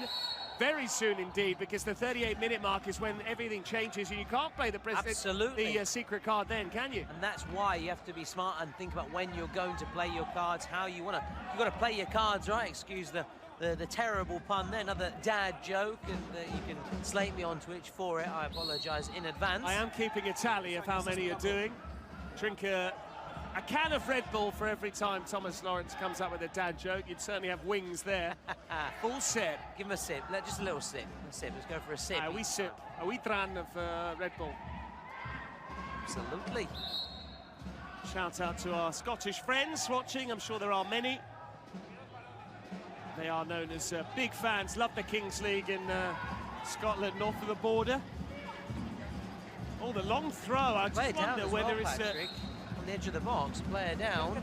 It's Alexander again, who's Alexander Rodriguez, wearing 80, who's had plenty to say for himself. Don't know whether he's just said too much to someone, but he was actually the one who was called to task by the, taken to task by the referee earlier on during the VAR check, and he said, ¿Qué pasa? He was like, what's going on? Talk to me. Pero aunque estemos mucho tiempo parado, el tiempo está parado. Porque hay que revisar jugadas, ha hecho daño a tu jugador, puedo revisar una roja. You have to say that often these Spanish-speaking nations are slightly aided, shall we say, linguistically by the fact that typically our officials are Spanish mother tongues, but you know, that's all part of it. They do speak very good English as well, though, Patrick. They do, and we have lots of Spanish-speaking nations as part of the Kings League. We've seen Argentina, we've seen Peru, Colombia. The Americas, Kings League Americas, absolutely. And of course, Spain, let's see what's going to happen is in contact with the VAR. Okay. Looks like we're going to play on with a throw-in, yeah. So again, a bit of a damp squib again on that occasion. It's going to be a massive psychological edge. Thomas, do we know who Turkey would play in the quarterfinals if they were to come out on the winning side here? We know who Colombia might play if they were to lose this game. They'd be in the last chance because they won their first game, lest we forget Turkey. Yeah. That is, they beat Ukraine by, Colombia, they beat Morocco by 4-1. But if Turkey were to win, who would they play? Yeah, but the draw hasn't actually been made yet for the final 8. Patrick would know, though, however, the loser of this game will take on Spain. That we do know. So, yes, the last chance! They might not need the last chance because that was one of the best goals we've seen. Alejandro Ortega with a golazo!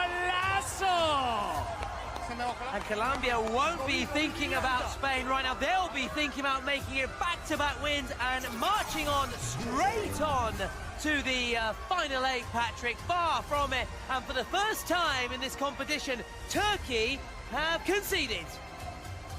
And they have, and what a goal it was for them to concede for the first time. Alejandro Ortega wearing 11, also wearing that nickname on the back of his shirt, Maro. And rather than Maro, I would say Maro. My word, what a goal. Loving a bit of the Milanese and the Italian. More Neapolitan. Neapolitan then, is it? Brought in as the secret card has been played here. And now they've got a penno. And a joker card as well. Got a penno. The Colombians to make it 2-all. Yep. So the Colombians have their joker card. They've played it. How things can change. And it looks like my boy Danielson. Danielson Lobot. Big chance here to score twice in quick succession. They do so. The bad boy of the Colombian ranks, Danielson Lobon, has made it 2 apiece, and Turkey have gone from conceding none in the best part of 2 games worth of the Kings League. More than an hour of play all told. They've now conceded 2 in as many minutes. It's 2 each. And this is why it is so exciting, the Kings League, why it really is. You have to expect the unexpected in the Kings League. Just when you think you're talking about Turkey marching on, Colombia potentially going out and taking on Spain in the next match, look what happens. It just shows that right until the very end, it is always hanging in the balance. Yes, Turkey's secret card is 4 minutes of double goals. So if Turkey were to score, then they would go 4-2 up. We've seen Colombia, they played the joker, I believe, Thomas, which was the penalty. They chose the penalty. Which they've taken. But they haven't yet had the presidential penalty. As I say that, Colombia looking to make it 3 straight scores. And what a turnaround in momentum. They went from trailing 2-0 to cutting it to 2-1, equalising it 2 each. And now, their president, who is he? Who's going to step up? Elin Kanger, can he score? He can't score! I can't believe it.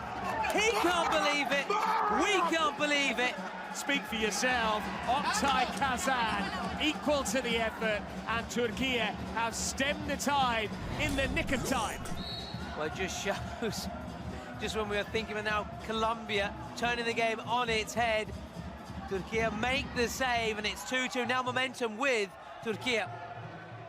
Potentially, yes, indeed, because Turkey,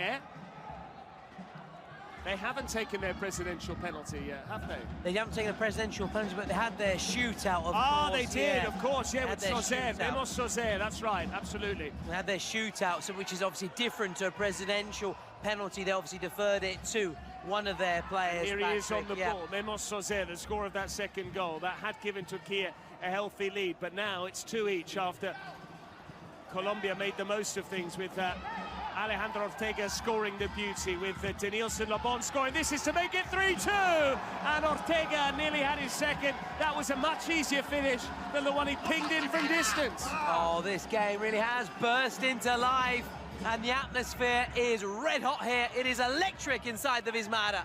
And Thomas, dare I say it, we're almost at the 36-minute mark as we see that missed chance from Alejandro Ortega. If 2 minutes go by without any further score, we're going to have a golden goal scenario. I love the golden goal. Because there's nothing to choose between the teams. Memos Sozer, lovely ball out wide for Swat. He's so mobile, he's so quick across the ground. Memos Sozer again, the skipper. Oh, he's fabulous. I love those kind of players. That low center of gravity, checking inside. Just trying to find space for the shot. Already have had one golden goal in this Kings World Cup Nations. Yeah, exactly. Cult figure for Uzbekistan. The Unwanted Boys, as they're known via their YouTube channel. Check it out, and make sure you check out Ukraine against Morocco shortly. Morocco fans are already here inside the ground. They've warmed up their voices. But first, who's going to win between Turkey and Colombia? It is delicately poised. And Morocco with those two superstar players in the Kings League movement. We're going to see them in action. They were underwhelming in their debut match against the Colombians, but they have a chance to shine in front of their partisan, what is essentially a home crowd now. Italy out, the Moroccans have taken over. But in order to stay in the competition, they need to win later on. But before that, who's going to win between Turkey and Colombia? Which team is going to be in the draw for the quarterfinals? An important distinction made by my colleague Thomas Lawrence earlier on. Yes, with the last chance, we know the specific route in the bracket. When it comes to the quarterfinals, there's a straight draw, so it could be... On Monday, Patrick, just to shout out, on Monday, 6th of January, that draw will take place. Yeah, you and Simon Harding will have your eyes peeled for the possible... I know you'll be following from permutations. I will be. Shooting chance maybe here for Colombia. Instead, they don't quite feed it through, and Turkey, if they can keep it in play, they can. It's a 1v1 situation. But now the yellow shirts come back en masse to keep him quiet. Turkey losing out. The ball has ricocheted out for a goal kick. And Thomas, we are about 5 seconds away now from a golden goal scenario. Old school, baby. Shot comes in from distance, and it is disappointing. We could also, Patrick, should there not be a golden goal, have our first shootout here at the Kings World Cup Nations, which would be not a traditional penalty shootout as we see it in traditional football, but shootouts. Right, the golden goal, as you can see. In the meantime, we'll let you hear from the Colombian and Turkish camps.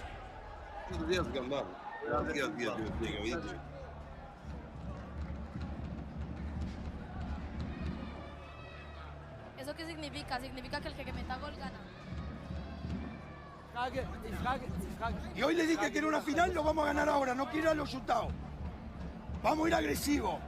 Vamos igual que estábamos, pero a la hora que nos superan, volvemos al 4-2. Julio, vas tú, Baguti, y por izquierda vas tú, Ángelo. Y tú, y no, que vaya a la fiera. Y vas tú y él adelante, que nos están haciendo bien los recorridos. Pero vas con izquierda con todo. Escuchen un poquito. Vamos a tratar de ir a presionarlo, pero si nos superan, volvemos al 4-2. ¿Va? Sen birisi duruyor burada. Birisi duruyor. Bir dakika şimdi. And the countdown begins then.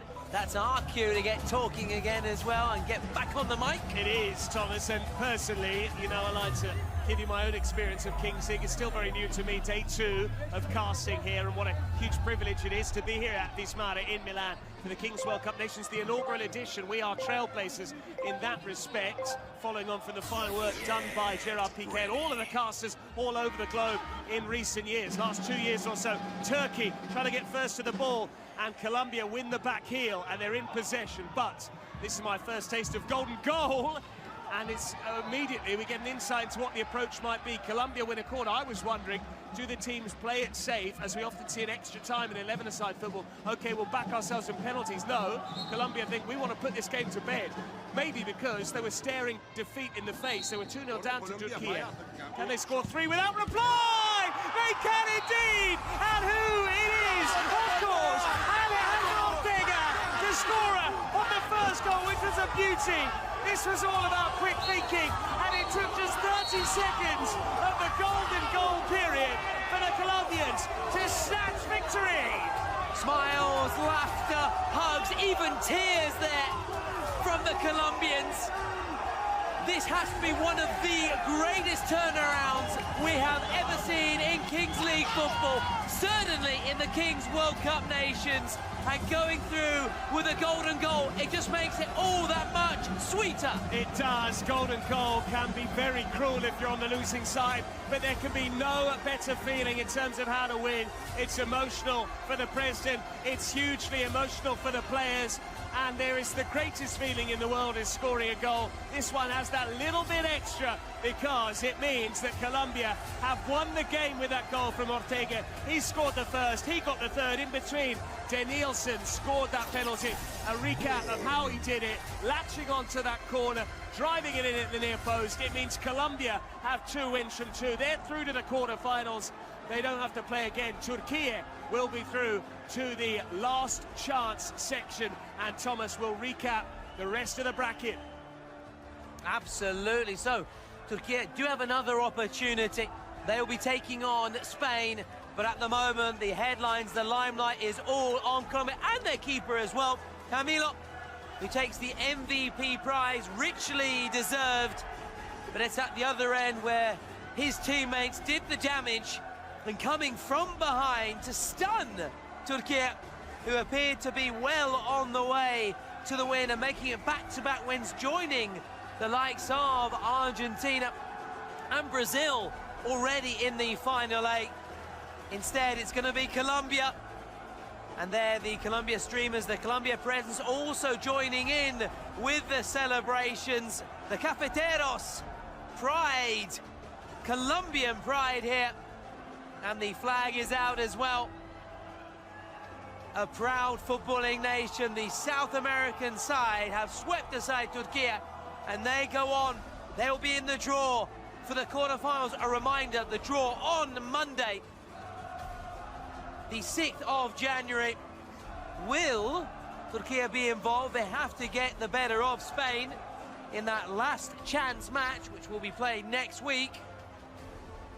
And here's some stats and facts from a pulsating match, a breathless game. What a second period. And it just shows it can leave you speechless, the Kings League. It can leave you breathless. It can leave you drained as well of all your emotions. And talking of emotions, it's all about Colombia, who march on. They join Argentina, Brazil and USA in the quarterfinals. As for Turkey, they'll take on Spain. But let's look back now at the match between Turkey and Colombia, one of the greatest turnarounds we've ever seen.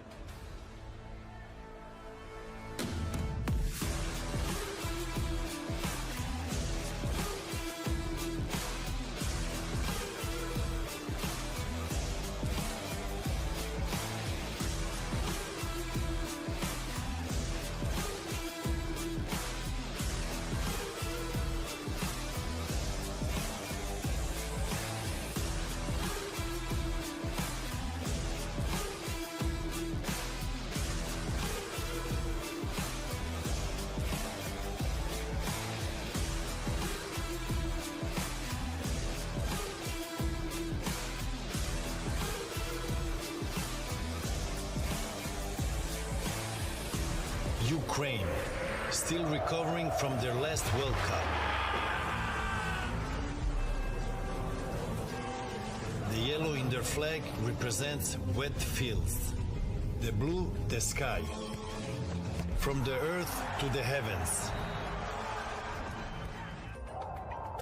Morocco, the first representative of the African continent at Kings. Its always echo a song about victory yet to come. The victory that will crown them. The victory of the Kings. It is Ukraine taking on Morocco.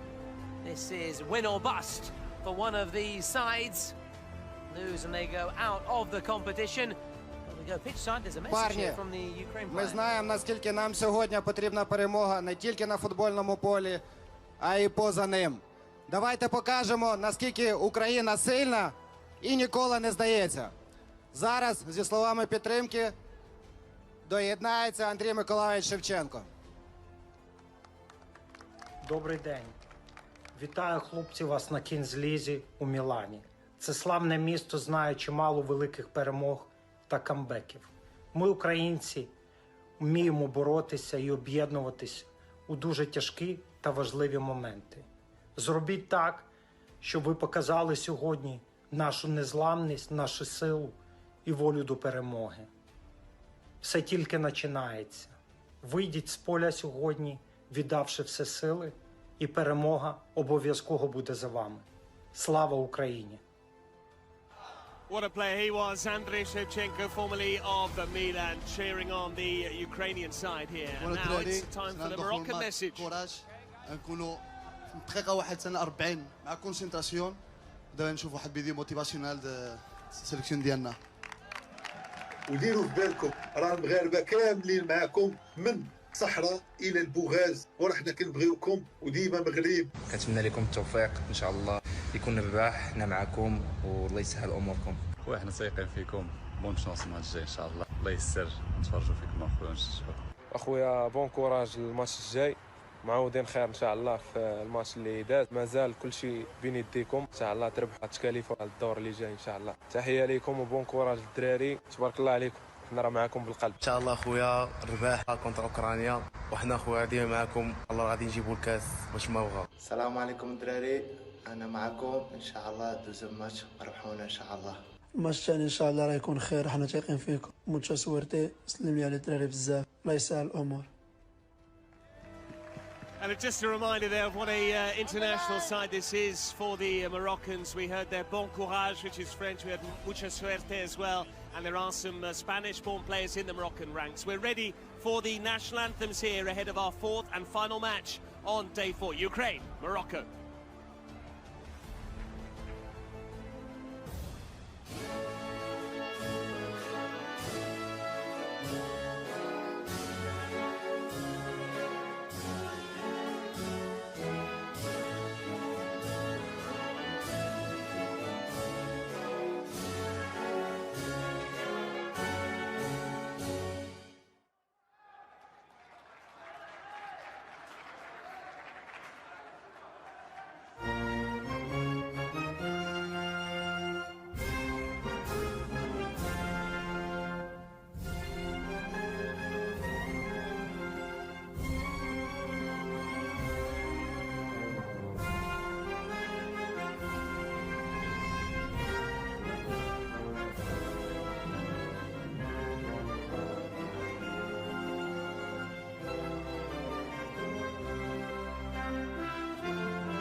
Well, what the perfect build-up that is to our fourth and final match on day 4, and what a day we've been treated to here at this mare in Milan. A reminder, the inaugural edition of the King's World Cup Nations, Italy 2025, the road to Torino, and the Twitch viewers, Thomas, have it as Morocco, the big favourites, despite their underwhelming first match.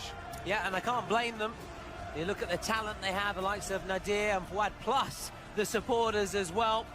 It's home from home. It's as if we're in Marrakesh right now. Is that fair to say, or Casablanca?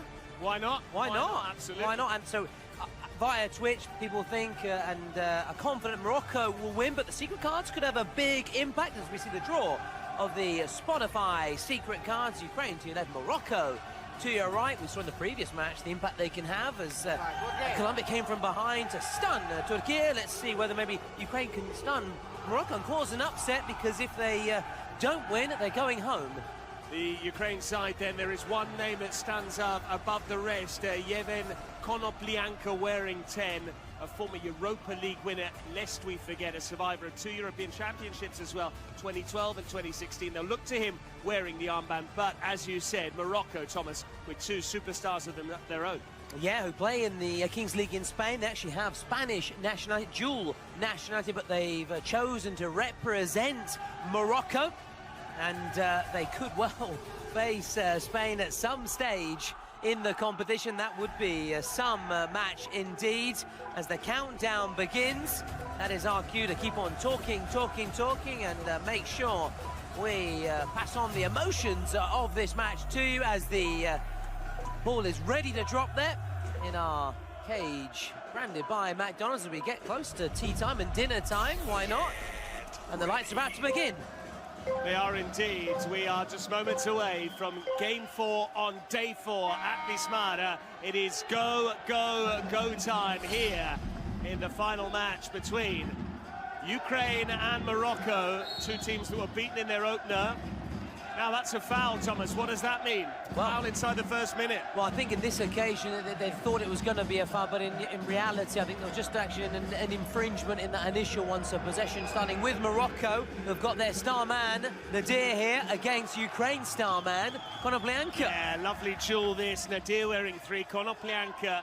And I'm sure there'll be a bit of pride there for Konoplyanka, because as far as I'm aware, Nadir is a Kings League specialist, but not necessarily played professionally, but he's got the better here of Konoplyanka, and that's why Nadir Luan is one to watch, and it's he who scores inside the first minute for the Moroccans. And that is why, Patrick, he is the Corona de Oro, and he is showing the mark of a champion.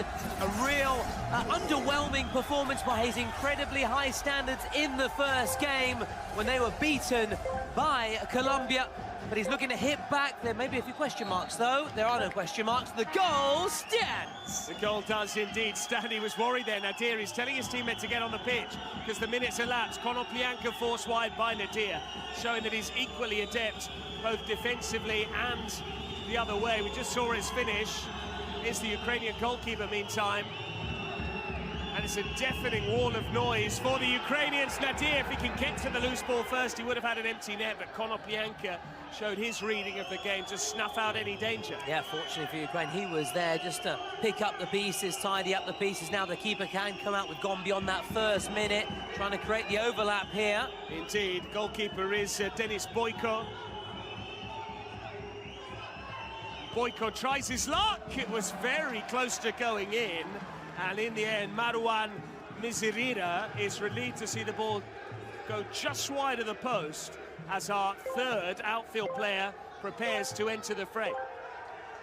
Maybe the Moroccan keeper can be decisive. Here go Morocco looking for a second. He could have squared it for Nadir. I think it was more of a shot than a cross there. The wag of the finger from the Moroccans. They thought it should have been a corner. It is just a goal kick for Ukraine. But let's bring you up to speed if you are just joining us as to what you may have missed. Where were you? If you haven't been with us, why weren't you with us? I need to know. What better things do you have to do than watch King's World Cup nation? Germany 2, Brazil 9 was the opening match of the day. Peru survived a late scare to see Korea Republic by 4 goals to 3.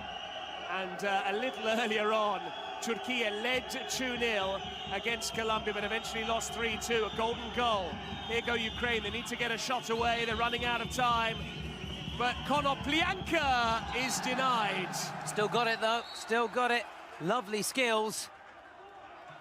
It's not a corner, I think the whistle had already gone because they'd taken too long in trying to get a shot away. That's why the message has now been relayed to Konoplyanka that he won't be able to resume with a corner.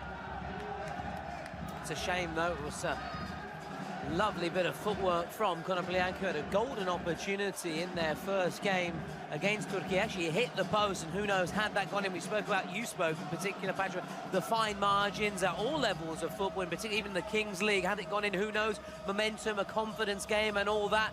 In the end though, they were soundly beaten and didn't even get a goal.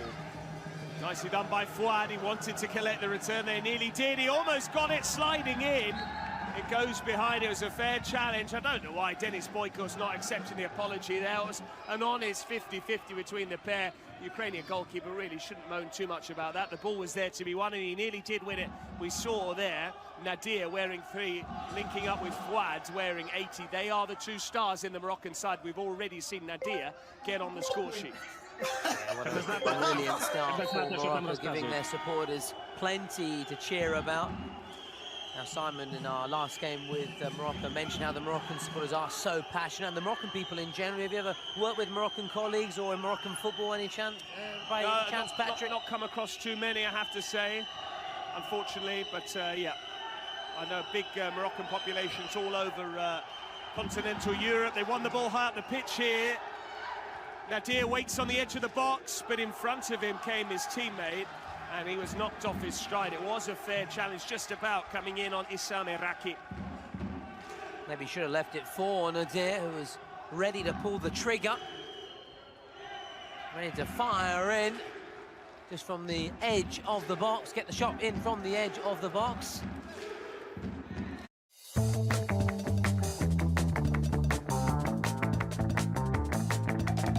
Reykjavik, instead we're in Milan. We're in the north, Feels but not like that far. Marrakesh, a bigger Italian rapper, isn't he? But nowhere near as good as our man Mahmoud. As I was going to say, you give me a great assist there, Patrick.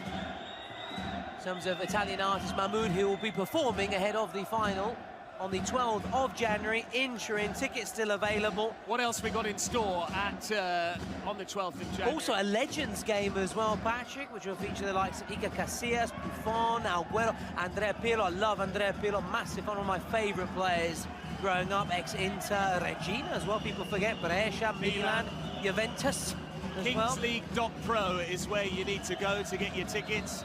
Go onto our website. Clever ball here onto this near side as Ukraine pursue an equaliser. Good defending from Fuad. Fuad can drive it forward. There's a man over on the far side. It's the skipper looking to score. Well blocked, though. Excellent work defensively there from the Ukrainian number 11, Denis Olinyk. But they do have so many attacking threats, Morocco. Oh, they're a great side to watch, so entertaining. It's why they've been tipped as one of the favourites. Konoplyanka gets the return. It's his cutback. Good defending again, this time from the Moroccan skipper, which is Mbark Boussoufa. Morocco want a second. They might get it. Boyko at full stretch. And he had to extend himself there to keep out the excellent effort from Zakaria Hadraf. He had to put himself that full stretch. Indeed, there, the Ukrainian keeper palming it away, stinging his gloves. And it really is all very much Morocco. And sometimes, Patrick, I think that losing your first game, back to you. Ukraine off target. No, I was just saying, sometimes losing your first game can do a bit of good. If not mistaken, Argentina lost their first game at the last World Cup. Was it to Saudi Arabia? Saudi Arabia. For example, Italy in the past have win the competition. Traditionally been slow starters. So it's not always, if you're going to lose a game, better lose at the very start and then win the rest. Before the knockout stages. And you can afford to lose in Kings League because there is a last chance. That's a foul there by Boussoufa. Yeah, he knew it. And of course, it also, this is the inaugural edition of the World Cup, so even though some of these players have played Kings League at club level, for many, they're new to it, and however much you practice, it doesn't replicate the same atmosphere you get here when the stakes are higher, genuine competitive match. So, in some ways, if you lose your first game or your second game, you do get that extra opportunity to play, so by the time you're in a quarter-final, you've actually played three times to your opponents twice. Great point indeed, Patrick. Also because we've seen some players have not quite fully understood the rules and regulations at time, or not really applied them to the way they should be used, for example, as we saw in the Mexico game yesterday against Saudi Arabia, for example. So that's another factor. Some players, as mentioned, read the rules. You've got to play the game. Well, also because it looks a lot like 11-a-side football, but it is very different. So, you know, instincts tend to kick in, and occasionally you might not necessarily have those special Kings League reflexes that you require in terms of not making fouls in the first 60 seconds, in terms of when to play your cards, a secret card, and when to use your presidential penalty. A reminder that both teams have the opportunity from 12 yards if their president is taking the penalty, if he's here on location, in situ, in loco. Otherwise, if they do delegate to one of the players as part of the squad, then it's a shootout, which means running from halfway. Here's Fuad, losing out. Fuad wins it back fairly. Morocco winning all the 50-50s. They got the skipper wanted it on the far side. Instead, it's at the near post where Denis Boyko does the tidying up. Yeah, incidentally, both these teams would have a shootout because neither president is here on site here at the venue at Wismar as Ukraine try and go forward here, Patrick. Disappointing end.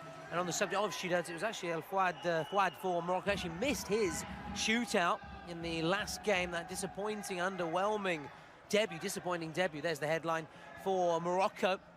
Their first match against Colombia, but they really look like they're bouncing back. They started here with real purpose, and they're 1-0 up. They could have been more had it not been for the Ukrainian keeper.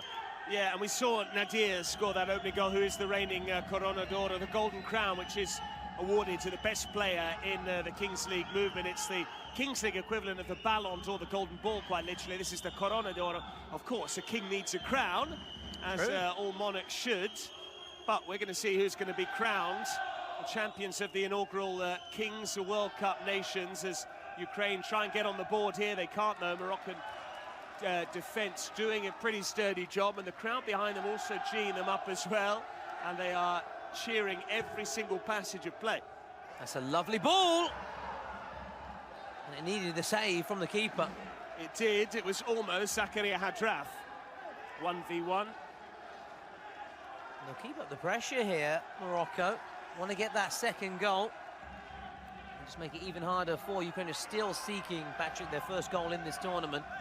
But Thomas, you and I can sympathise with the Moroccans here. You know, when you are living outside the country of your birth, as many of these Moroccans are, or maybe there might be first or second generation immigrants, born to immigrants here in Italy, then you do tend to go even deeper on the national pride, because it's very rare that you get to show that national pride day in, day out if you're living in Italy. But here, they are in Italy, they get to see their compatriots playing, and not only do they get to see their compatriots playing, they've got two superstars on the pitch. One is Nadir, the Corona d'Oro, but Fouad is pretty close second. Absolutely, and he has the potential, in my opinion, to go on and win it one day, the Corona d'Oro, which is voted by players, journalists, coaches as well, and the fans, don't forget. It's a very democratic sport as well. In fact, the fans at the very start playing their part in the invention of the rules and the regulations. Yeah, and I'm a big fan of Kings League, which is why I want to see the creation of the X3 goal rule. I want to see goals counting for 3. This is great, though. We've got the Icelandic clapping, which eventually builds to crescendo from the Moroccans behind the goal where their goalkeeper is keeping goal. We've also got the streamers getting involved. And we're going to get involved as well. Thomas can't keep time, so he's not doing it. No, exactly. I'm just going to observe and enjoy it. I like a Mexican wave, though. I love the Mexican wave. Yeah. Big fan of Mexico in general in this competition, and the Kings League America. Do you like an ole when a team is winning and then they start cheering passes, or do you think that's disrespectful to the opposition? Well, it's one of the, when you're winning, you can see the great side. When you're losing, it's infuriating. It's very much the salt being rubbed in wounds, obviously. But yeah. Konoplyanka! Why not on the volley? And we are seeing how much of the technical burden is on the shoulders of the Ukrainian number 10. They've gone for a different tack compared with Italy, who packed their ranks full of current and former professionals. We saw Mickey Trombetta leading the line. We saw Viviano between the sticks, plus Bonucci and Ciccio Caputo. They had 4, Italy. Ukraine have just got the 1 as far as I'm aware, albeit Denis Boyko is a name familiar to me. Yes, so yeah, another one who has experience at this the very elite level, but this is the elite level of the... You do feel, therefore, Patrick, much like the opponents against Morocco, if they can keep Fouad and Nadir quiet, in the same way, if you can keep Konoplyanka quiet, then maybe you might have some joy, but we're just going to get that particular challenge going in. Yeah, in the meantime, looks like he's going to be okay. He's on the phone, the Moroccan president, trying to get his message across, perhaps. Appears to be very happy. Just like the rest of the Moroccan supporters, the drum being banged as well. Deafening noise, love it. Well, we are going to see who's going to be crowned King of Milan, or perhaps King of Turin. We know who the King of Rome is, famously Francesco Totti, but we are going to see who's going to be the first ever winners of the Kings World Cup nations, and who will be wearing that crown. Will it be Morocco with their Corona d'Oro in the side, Nadir? If they win, they will, of course, be in their last chance soon. If Ukraine lose, they're going home. So Morocco have no real margin for error. That'd be a major shock, Thomas, if they were to go home at the first time of asking. It would mean 2 defeats from 2. But here's Fouad. It would be such a surprise. He was fouled. He's very happy to see that. Yeah, basically, Japan await the winner of this match. The way the match has been playing out, the advantage that Morocco have, you would fancy at this stage, obviously, Morocco to progress, but as we've seen in all previous matches, Patrick, it really ain't over till it's over, and you have to expect the unexpected. Those presidential players, those secret cards can really change everything.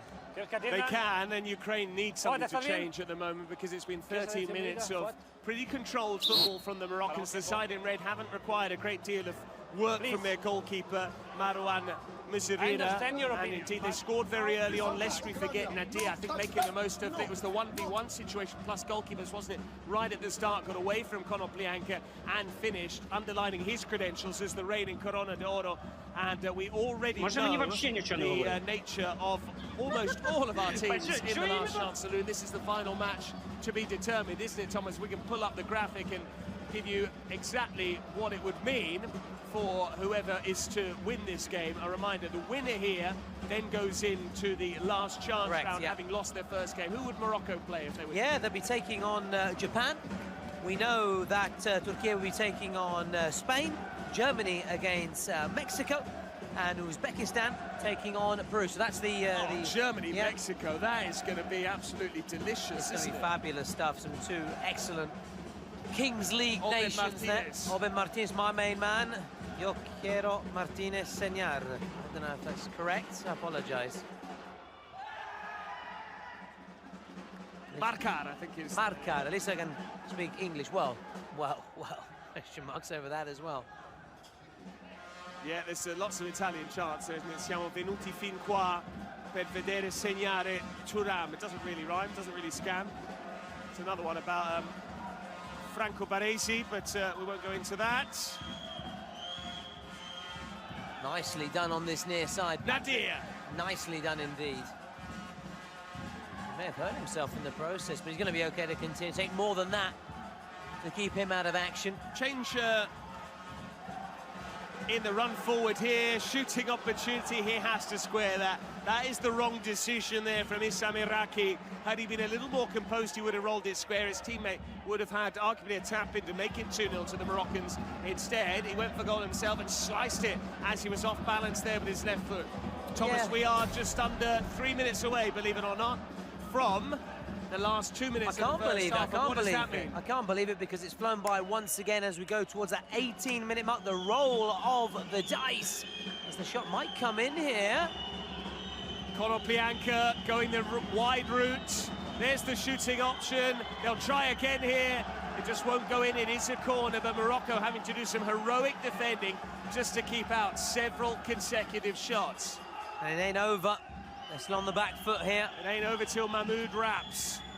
In it comes towards the near stick. Morocco now bombing forward with red shirts, but they lost a bit of momentum there. It's behind Mehdi Amri when he tried to break stride. I don't remember hearing noise like this at Kings League. It's just the Moroccans. They're a pretty unique bunch. It is, well, yes, I have to admit, the Italian supporters made themselves heard as the home side, but they're unable to inspire the Azzurri to victory. And Spain marching on and getting a richly deserved win. It was a fabulous match. It's a game you should watch again if you haven't. Well, even if you've seen it, watch it back. If you haven't seen it, mi raccomando, go and watch it. You must go and watch that game. Nice touch. Nadia, lovely touch. He wants the ball back. He's demanding it, but understandably, his teammate works the overload. Morocco actively seeking a second goal here. Don't always necessarily have both of their stars on the pitch at the same time. We've seen Nadia a constant throughout. That's a good try. And again, Boyko is called into action. Why not? Good try from Ashraf. Yeah, boy, did they need Boyko there as he went flying to his left. Pressure, though, not over. Danger not over. In comes the corner. Missed by Nadia and struck almost out of the arena there. Yeah, if it was rugby, it'd be okay, but it's not rugby. That was Finani Hatim. Went flying, soaring over the bar as we head towards the final minute. There's a bit of activity to my right. Looks like the Spanish presidents, if I'm not mistaken, are going to be rolling the dice here, the Red Bull dice. So all eyes on them as we go into that final minute and we approach the roll of the dice, which can change things up. It could be and give Ukraine a way back into the match, depending on what the outcome is. Obviously, I love matches, you know, the one-on-one without keepers. I mean, there's just nothing better. We saw it with the Mexico-Saudi Arabia match yesterday, and that's what we'd love to witness again. So much drama. Goals at both ends, mistakes as well. That could be a foul on Konoplyanka, who's gone down holding his knee, and his reaction is why the Ukrainian officials are asking for a card. There is a card, a yellow card, but it is for part of the Ukrainian staff, unfortunately, as opposed to a player. I say unfortunately from a Ukrainian perspective, because it would have meant a 2-minute sin bin for the Moroccans, especially telling when we're moving towards those last 2 minutes. Seems okay to continue. A little puff there out of relief. Here he is again, Konoplyanka. The problem is everything goes through him, so you just double up on him. You keep Ukraine quiet, typically. 10 seconds or so until the final 2 minutes. He's ridden a couple of challenges here, and then he got a little bit confused as to what the best course of action was. Vitaly Melnik. It is time for the Red Bull dice roll. Tommy, talk us through it. Be delighted to, as all eyes on the referee who calls time. It is now time for our energy break, energized by Red Bull, and our Red Bull roll of the dice. It's going to come from our Spanish president, the Spanish team in action yesterday, getting the better of Italy and sending Italy home and marching on to the last chance, Spain. And now we'll see what the outcome is here. It is a 2. So that is 1v1 plus goalkeepers. This is exactly what you said there, Patrick. It's going to be an interesting one. So it's basically like watching the first 60 seconds of a Kings League. It's going to be very match. similar as it looks like. Just trying to see who Surely they you go for Nadir again, do you? They haven't done. Yes, I was just dithering and pausing and hesitating. I was just trying to see who would come out, who would be picked for Morocco, and who's going to be picked for Ukraine. Again for Ukraine. And instead, for Morocco, they have decided to go with Issam Erraki, who missed a chance earlier on. He went for goal himself, but he's going to back himself with his speed here to get to the ball first. Away we go. Konoplyanka gives chase, and the former pro gets to it. Now he'll try and show all of his ability in a 1v1. It's basically like a basketball pickup game, this. Konoplyanka trying to get half a yard. Issam Erraki is there. He'll dash forward now. Konoplyanka getting back to try and narrow the angle, but Erraki still going. It's going to have to double back. Is that a foul? It is. It is. But we don't have the same stipulation we have in the first 60 seconds, which is, Thomas? A shootout, but not in this case. Doesn't apply now. It's not for these final 2 minutes. Konoplyanka's technically just so gifted. Has he got the pace, though? I'm not too sure. Konoplyanka opening up the angle, and again, then he was off balance. Issam Erraki did his job. And the main issue here for both sides, Konoplyanka's gone off. So this is going to be a 1v1 for Issam Erraki, dropping the shoulder and not slotting it beyond the goalkeeper. But he heads it in, does he know? Denis Boyko to the rescue.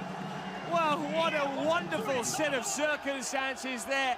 Incredible scenes at Ismara. It doesn't cross the goal line. Morocco thought it was in. We almost thought it was in. Again, though, that Ukrainian keeper is pulling out all the stops today. Look how close that was. Boy, oh boy, Denis Boyko. Brilliant Boyko. Yeah, and as you can see, the Moroccan fans have certainly not boycotted this event. They have turned out in numbers, and here's a chance. It's that man again. Fouad. And now Nadir, it's put away, his second. It is the deadly duo for the Moroccans. Fouad to Nadir, and you can make that 2-0. Oh, they've sent their supporters into rapturous joy. But again, we spoke about players not always knowing the rules. Konoplyanka, what was he doing? Here's a chance, though, for Ukraine. And now look, there's an open goal. Oh, why didn't Nadir shoot? Didn't seem to realise he was too busy telling the keeper to go and make the change. So it's 2v2 now. Two outfield players v2. Smart Great tactics. gambling with no keeper. This is surely 3-0. It is the hat-trick for Nadir! That's why he's the Corona d'Oro. And already there are some streamers away to my right, waving as if to say, bye-bye, Ukraine. Nadir has his second goal of this power play. It's 3 all told, and it's 3-0 to Morocco. The Corona d'Oro with the hattie. He is Kings League royalty, Nadir. And he has to try and keep this out. He won't. Surely it's a goal for Ukraine. It is. Well put away. Could have squared it. Instead, he lifted it beyond the goalkeeper. They're on the board, courtesy of Denis Olyenik. They have one back. They have hope, and it's come just before the half-time whistle. Patrick, let's try and listen in and hear what the coaches have to say in this brilliant first half.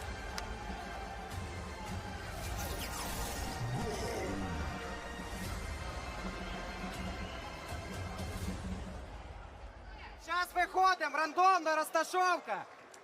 Кона, Морайс, Оленик, тройка. Сзади Сандецький, Загран, Карабинка. Рандомно выходим. Мяч сверху. Давай, вже стаємо, будьте готові. Давай, не спимо. Дихаємо, давай, пацани. Наша карточка, ми в більшості граємо, я візьму її пізніше. Скажеш, коли болить президент, а ти скажеш, коли будуть сили. Давай, ти зараз граєш, потім заміна. Ти не хочеш? داكشي اللي هضرنا عليه الدراري بقاو عليه ماشي دابا نترونوا ماشي دابا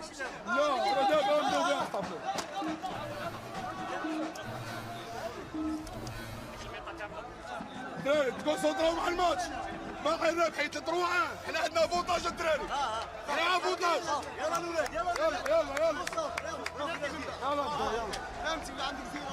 Right, well, the stat man cometh, Thomas Lawrence, because 3-1 to Morocco at the end of the first half. A hat-trick for Nadir.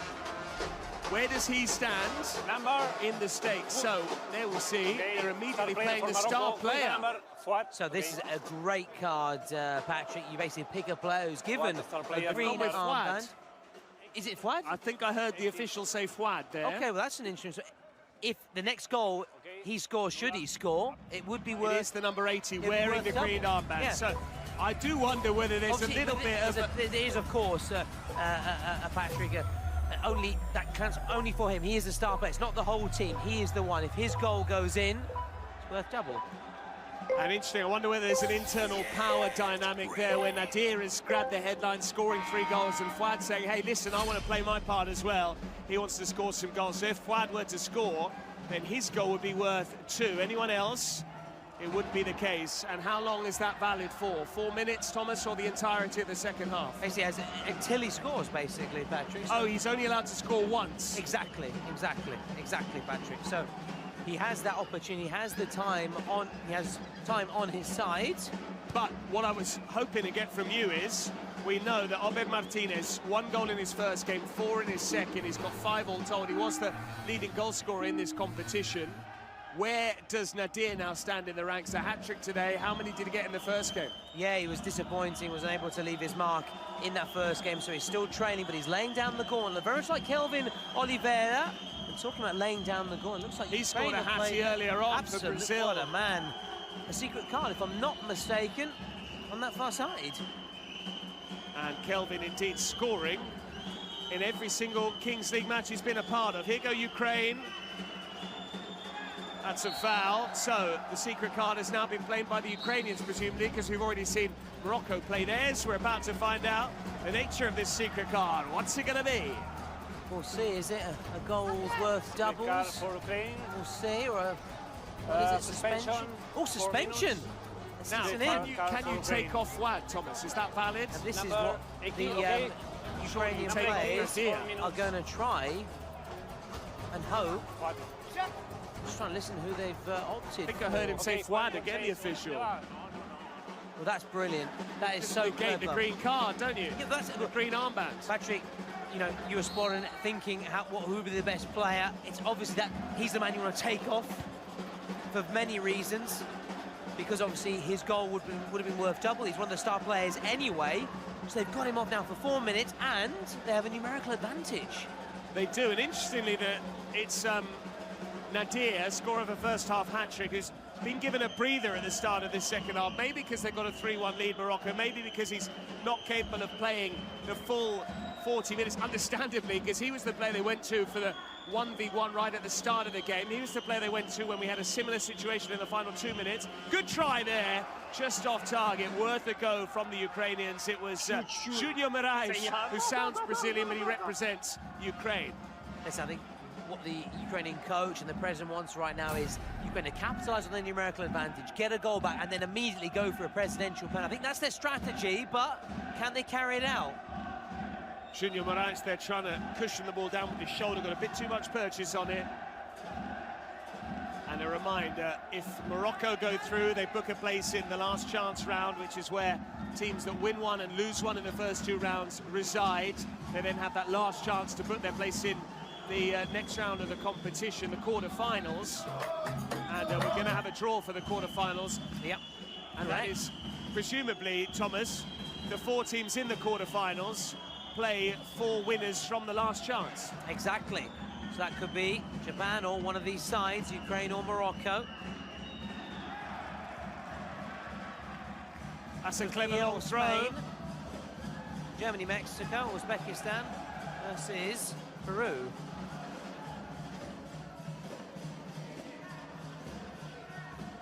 Morocco in charge here, just keeping the ball and frustrating Ukraine, asking them to squeeze up and pressurise them, and Morocco hopes that leaves space in behind the Ukrainian team. Actually, you mentioned Nظيره. He's the 6th player to score a hat-trick in the Nations.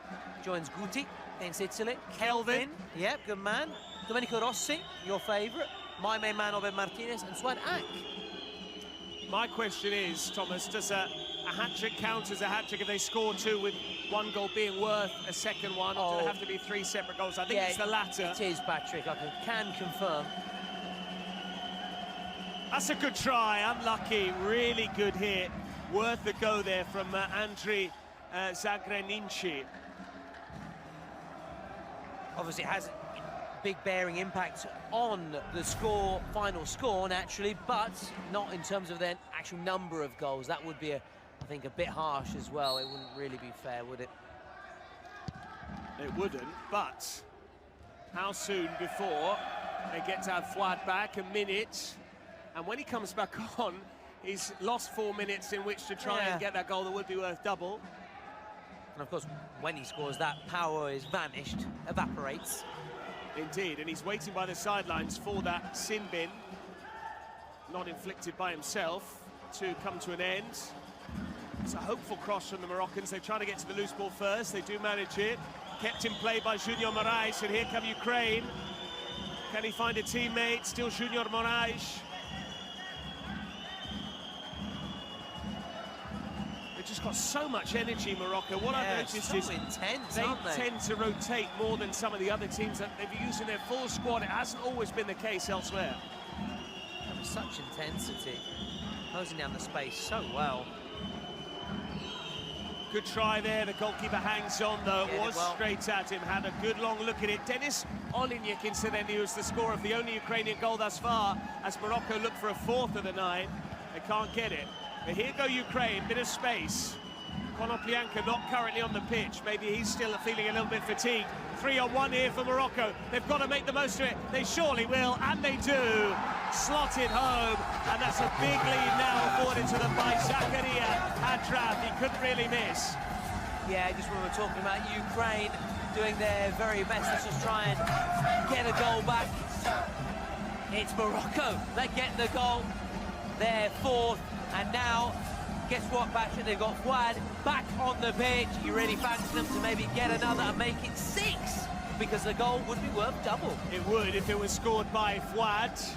That was their particular card that they played, the secret card that they drew. You have to play it. Well, you don't have to, but typically you would want to. They could have chosen any player for their goals to be worth double. I think they probably felt that Nadir was a marked man after his first half hat-trick, so they went for their other star in the shape of Fouad, and now he'll have the opportunity. He'll even be fresh because of that 4-minute suspension. I wonder whether it might count against Ukraine, the decision to suspend him for 4 minutes. But either way, Ukraine needs something approaching a miracle here if they are to get back in this match. Yeah. They've called their presidential penalty, which will be a shootout, but so have Morocco, and for them likewise it'll be a shootout, chance for Fouad to make amends after missing in the first match for Colombia against Morocco. Another team playing in yellow. Now they're playing against another team in yellow, but they're having far more success as Morocco are just under a bit of pressure here. But they've got Fuad in possession. Here he is, Fuad. He knows a goal would be worth double. It's not, though. Here's a chance on the rebound. Dennis Boyko with more brilliance. The boy done good. Oh, he is their star man. Well, their star boy. Yeah, and had Boyko not made those saves, I think Ukraine would have been KO. Yeah, it would have been good night to Ukraine, and they would have been out of the competition. They still have some faint hopes, of course, with that presidential penalty. And, of course, there's final 2 minutes, but they need to weather the storm. And the thing is, Morocco look like they're going to score every time they come forward, and that's the issue, I think, for Ukraine, Patrick. It really is. But I do like that play. Personally, I'm not a president myself. It is an aspiration of mine when it comes to Kings League. I'd love to have my own team one day, but personally, I like this play. I think that's a pretty good strategy, all told, regardless of what the match is happening in terms of the match situation. It's Junior Moraes meantime for Ukraine. I feel if the opposition play their penalty, presidential penalty, you go with it as well immediately, and vice versa. Yeah, smart. Here's a chance for another Moroccan goal. Almost. Should have gone underneath it. Yeah, should have been. Should have been. It was in a really good position. Now we will have a break in play. Now we will have the shootout. That was Said El-Aouni. I think will it be led back and blasted it towards the Moroccan fans behind the goal. Who's first up for the penalty della Presi? I think it's Morocco. It looks like Fuad wants to make amends. Remind he missed against Morocco. Obviously, this wouldn't be worth double, Patrick. Yes, this wouldn't be worth double, and also it's not a penalty, is it, Thomas? We don't have the presidents here, so it's a shootout. Exactly. Because they've delegated to Fuad. He hasn't yet scored. This would only be worth one, even though he's got that green armband. Here he goes. This could pretty much kill it off. Fuad puts it wide. What's he moaning about there? Saying something about the keeper maybe moving off his line before the time had started. I can only anticipate and interpret his protest that way. And now Nadir's getting involved. These are two habitués of the Kings League scene. If they're moaning, then maybe there has been something untoward. They're experts. Keeper's come off his line. He's having words. He feels he did nothing wrong. Shot out para allí. Todo el mundo para allí. Disappointing for Ukraine if it had to be taken again. They thought they'd been let off the hook after another Fuad miss. Fuad fluffing his lines from the shootout. Need to wait on here. See that's why. No, this is the rule. The rule, you have to know. It's a mistake. Yeah, for 5 seconds. The rule is that they have to stay for 5 seconds. They're actually trying to inform the officials about it. And as I said, these guys play all the time, don't they? Where is it they play, Thomas? Is it Porcinos that the Moroccan pair play? Yeah, these guys are both playing in the Kings League Italy with Porcinos, who are one of the star teams. You are the shooter, okay? And they are really impressive players, those two. And in a sense, that experience for me in España with the Kings League is what gives them the edge, in my opinion, because that's where the competition was created. Morocco can protest all they want. It's not going to go their way, Patrick. It's now Ukraine and make a chance to get up and running. Well, this is a big moment because Morocco have just missed through Fuad. Now Konoplyanka, the Ukrainian, has 5 seconds to get the better of the Moroccan goalkeeper. It is going to be Konoplyanka. He's trying to go round the keeper. He's run out of time. It has just not been the tournament for Konoplyanka. That goal won't stand. There's a very authoritative wag of the finger there from Nadir. It's now only just dawned upon Konoplyanka, who is new to this as well, that he actually took too long. The buzzer had gone, and despite this good finish, the goalkeeper had basically stopped. He knew the time was up, and that's why it doesn't stand. Yeah, definitely some mitigating circumstances, seeing the fact that a lot of these players are playing this for the first time. Of course, they would have seen it, they've learnt the rules, regulations, but as you said, Patrick, it's like, you know, watching it for the first time, you get a proper feel for it. Playing the sport for the first time, you really get to grips with it. It's the only way. And Morocco certainly got to grips with Ukraine here It's going to need something special from Ukraine because they have already used their secret card. They've now used their presidential panel. That's wonderful work from Fuad. He's going all the way through. Fuad with the cutback. And the deflection takes it wide, but he's so speedy, so determined, Fuad. You can understand why he's been bestowed with the green armband. Yeah, but on that occasion, quite rightly looking to play in a teammate. It was a very difficult angle that he created. He eased the pressure on the Moroccan rearguard, carrying the ball forward. Now he's going to take the corner. The fifth goal might just kill it off if Morocco can score. There were two of them going for the same ball. An apologetic hand up there from Said El Aoununi towards Mubarak Boussoufa because his teammate, the latter, might have been slightly better placed, and Boussoufa nearly won it back there. But Morocco do have the ball, and they're just taking their time now.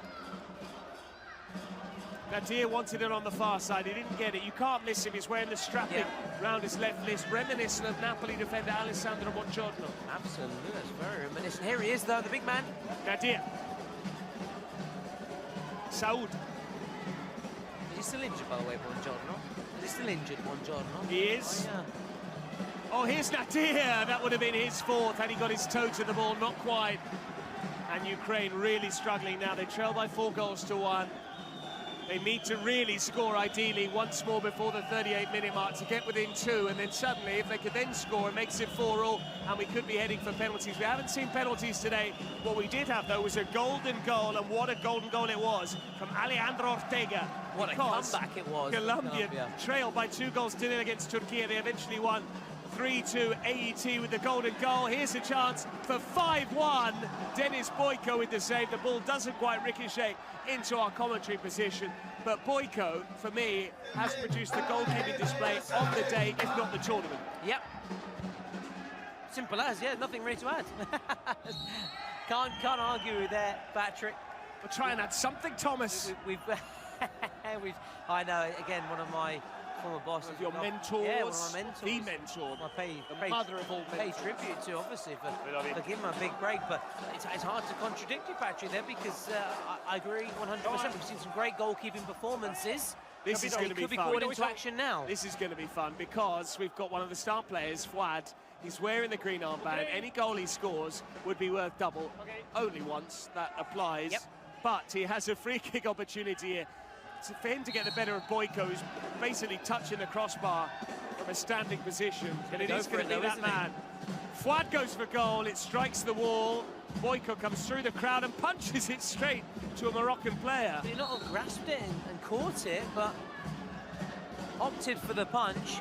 Obviously that green armband rule applies up until the 38th minute. So yes. Got to the 38th minute to get that goal. Here go Ukraine. Oh, he just lost his footing as he tried to cut it back. Fuad now, he's taking it into touch.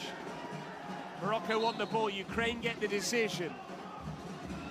As you said, Patrick, Ukraine need to get a goal and fast. And I have to say, I've been really underwhelmed by Konoplyanka. I had such high hopes for him. When you look at his CV, when you look at his credentials, twice a player for Ukraine at the European Championships, 2 consecutive editions, 2012. In Ukraine's host nation, Ukraine and Poland, 2016, which was in France. I was at both. And then also won the Europa League, as you mentioned, with Sevilla in 2016. But maybe Father Time has caught up with him. Maybe he's not really bought into this competition, but there's a goal. And suddenly Ukraine have that goal back there within 2, thanks to Andriy Tsopa. Well, he certainly has stepped up. Maybe Konoplyanka hasn't, but his teammate has, and he has reignited their hopes. He's brought them back in it. They trail by 2. If they can keep it like this, going to that 38th minute mark, and or Patrick, score again, and then get those 2 goals in the final 2 minutes. But they have to defend well here. There's another save from Boyko. Well done, Andriy Tsopa, who's technically a defender according to our team sheets, but he showed good striking instincts there. Yeah, thanks to Alex for the help with all the various lineups and the squad list. Massive shout out to Alex behind this is Astrid as well, and Jimenez. Everybody behind the scenes really helpful here. There's so many behind the scenes who make this such a success. You see obviously the players, but there's a whole team behind us, Patrick, that put us in a position. Is this going to be a card, Patrick? Oh, this could be a game changer. It is going to be a game changer because it's a yellow card, and that means a 2-minute sin bin, which means Ukraine, having got back to within 1 goal, are now down to 6 players because of this errant challenge. He didn't really need to go diving in there, but dive in he did. And it's Andriy Zagraninci who has been shown the sin bin. Yeah, that was horrific. That was horrific there.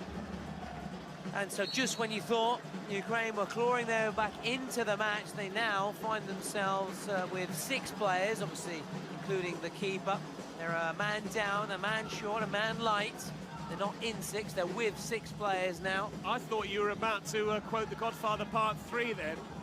Just when I thought they was out, they pulled me back in. It's the other way around. Just when Ukraine thought they were back in, the officials pulled him out. There you go. There you go. I have to admit, I'm not a big fan of the third one. More a fan I of think the third is a very good film. In its own right, it's a standalone film. I think it compares unfavourably with the first two, which are marvels of cinema. But if you were to watch Godfather 3 on its own without having watched the first two, I think you'd consider it a very good film. But there's a yellow card here. It's now 6v6. So, all of a sudden, from one sin bin to another, a Moroccan has now been shown a yellow card, and that means will pretty much take us up to the 38-minute mark with a 6v6, because it is Elias Nasri, no relation to Samir, who has been sin-binned, and Ukraine is still alive, Tolo. There you go. But don't forget, Morocco still have their star player, okay? Still have that star player. They do. The green armband remains with Fouad. With Fouad, who I can't actually see out there on the pitch at the moment. That's what you're saying about Morocco. They like to roll on, roll off. He's waiting though in the wings and waiting to come on. And a little breather. They've got a man over here. Might be tempted by the shot from the difficult angle. Steady exchanges, passes with Saoud. But they do have this man on the pitch. Nadir, scorer of a first-half hat-trick. Moroccan sense that the players need a bit of support, the fans that is. They've decided to try and inspire them further here at Vismara. Morocco hoping to go all the way to Turin. It's the road to. That's a lovely ball through. Saoud, yes! And who got the assist? It was that man Nadir. And all of a sudden Morocco are back to 3 goals clear. Saoud with a clever run, the diagonal from Nadir. And Ukraine might just be out of the contest now. Fantastic from Nadir. He's played his part in each of the goals. And it's thanks to him that they have taken a huge step forward to Turin. They want to be there. Those supporters want to be there. Who knows, maybe they're confident. They've already bought their tickets for the 12th of January. It would be a little bit hasty to do so, but they are going to be facing Japan at this rate, and you'd fancy them to beat Japan with the likes of Nadir and Fouad. And not only Patrick, it's not just about those two. It's not, it's a whole team effort as well. The goalkeeper's been very good, lest we forget, when called upon. Ukraine all of a sudden playing a bit of frenzied football and trying to again get back to within 2 goals, which could be important with the final 2 minutes, seeing goals worth double. Ukraine need to shoot here. They do shoot, and it's a brilliant save. That's what we're talking about. Wonderful goalkeeping from Marouane Nظيره. And but for him, that would have been 5-3, and all of a sudden, it might have been Ukraine back in the game. They could yet score from the set piece. We'll see whether they do. Floated in, not properly cleared, but they've done enough. Yeah, I think that's enough for Morocco now. To the final 10 seconds. Who's going to take the shot? I know you love a shot at this stage, Tommy. They've got a second to shoot. They have shot. It was on the buzzer. There was a deflection. But once more, fabulous work from the goalkeeper. He's been the standout performer, really, Marouane Nظيره, for his side, as well as, of course, Nadir. A hat-trick plus an assist, a hand in 4 of the 5 goals. The other one was scored by Hadraf as well. As we go into the final 2 minutes of play, we'll hear from the 2 benches, but it does mean Ukraine would need to score twice without reply to win this 6-5. Morocco have 1 step into the last chance.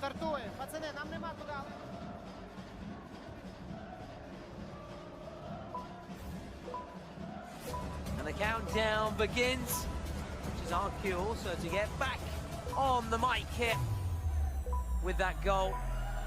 Morocco, number 3 goal cushion, means Ukraine would have to score twice to turn the game on its head. Of course, that star player card now is no more valid, Patrick. It only lasted until that 38-minute mark, or until obviously he scored. And we're about to get underway. Look who's still chasing after it. Nadir, he's got there when he was leaning back when he shot. Unlucky for Nadir, he's scored 3. So how he'd love to make it 4. Oh, yeah. He not only wants to inspire Morocco to the first ever Kings World Cup Nations crown, but he also wants to do it by getting player of the tournament. Yeah, there you can see Swad and Luis Morales with 4 goals each. Rossi got a hat-trick for Italy. Kelvin Oliveira got a treble earlier on. Obed Martinez scored 4 yesterday. And here go Morocco. Nadir calling for it. He's going to get his 4th. Slipped in by Hadram. That will kill it off. It's now a double whammy there. They go from 5-2 to 7-2. And indeed, it is Nadir who gets his 4th. And he is now, all of a sudden, threatening the top goal scorer charts. It is party time in the stands. It's party time out on the pitch, because they know that has gotten them over the line. A goal worth double. Went from 5 to 6 to 7. Just like that, just like that. And he must be up there as your man of the match. Well, he's going to be MVP, 100% at the moment. The voting has only just begun. A reminder, we will have added time. Morocco want more goals. They are insatiable in terms of their appetite here. And Nadir pinging passes forward again. They've got a 2v1 if they can find the cross. They can't. But astonishing. We haven't seen Fouad chip in with goals, but we have seen Nadir, the Corona d'Oro, proving why he is so highly rated at this level. 4 goals as part of 6 individual strikes, 7 goals all told, because one of those counted double the goal we've just seen after he was there on hand to get it. He has been brilliant. He's been fantastic. A mark of a champion, Patrick. The mark of a Corona d'Oro.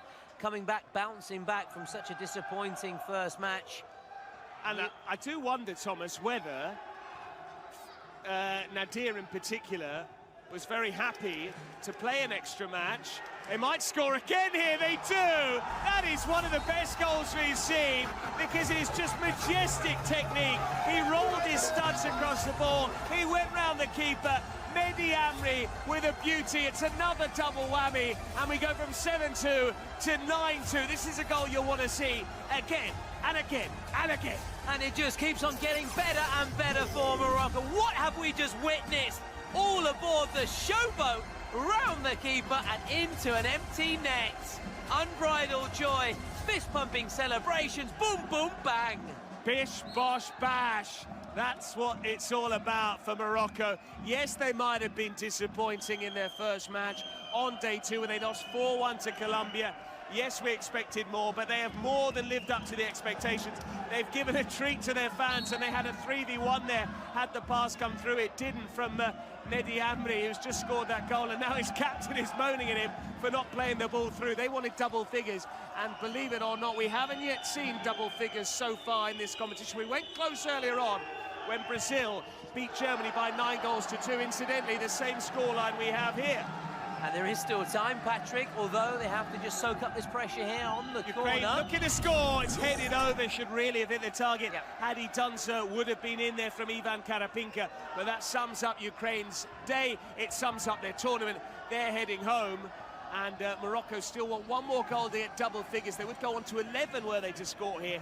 And that's what it shows, doesn't it?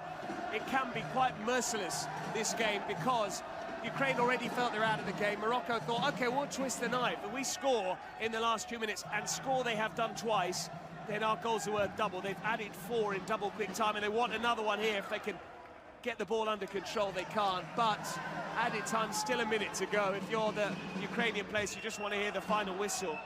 Yeah, and Japan will be very worried on this evidence. Very worried indeed. Can they get a consolation, the Ukrainians? They're going to try and do just that. The shot comes in, it's wayward, it's a chorus of cheers from the Moroccans. What a display from Nadir in particular. 4 goals from him that count for 5, plus that brilliant goal from Mehdi Amri, which counted for 2. I'd rather see it count for 4, such was the beauty of it. But there you go, it might be one of the goals of the tournament, the way he went round Denis Boyko, who has been superb for the Ukrainians, and they could have easily conceded double figures, maybe even 20 goals. Yeah, had it not been for him, it would have been into double figures, absolutely, Patrick. One last opportunity, perhaps. We've got 5 seconds of added time remaining. Morocco aren't going to go for goal, or are they? They're in behind again here, but he could have squared it. He snatched it out of the near post. It doesn't matter. The biggest cheer of the day comes for the final match, and it has bookended a wonderful day of Kings World Cup Nations action. We started with a 9-2 win for Brazil. We ended with a 9-2 win for Morocco. And in between, we had the drama of the golden goal win for Colombia against Turkey. We saw Korea bow out to Peru as well. What a game it's been, what a day it's been. We'll leave you with these Moroccan celebrations.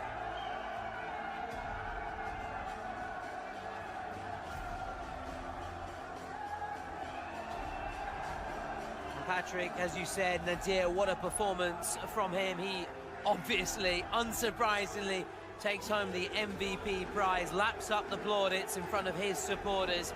A real statement win from Morocco and their star man.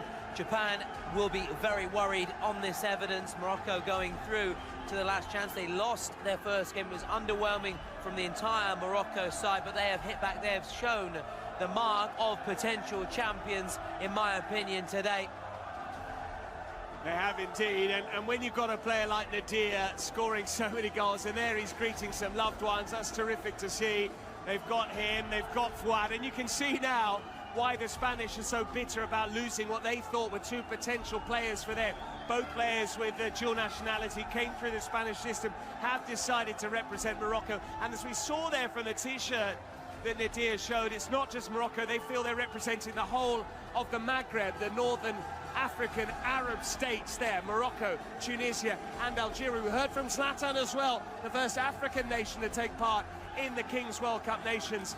And after their brilliant showing at the 2022 Qatar World Cup, when I think they went all the way to the semi-finals, they are now through to the last chance round here, and this Moroccan train will take some stopping.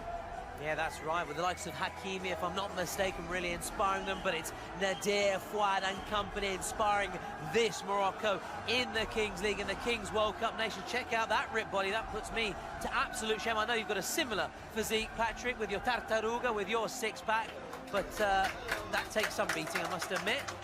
If I had a body like that, I'd be showing off as well. Absolutely, and what a display it was. Ukraine were never really in the match, and the pressure was on Morocco. They had all these fans turn up.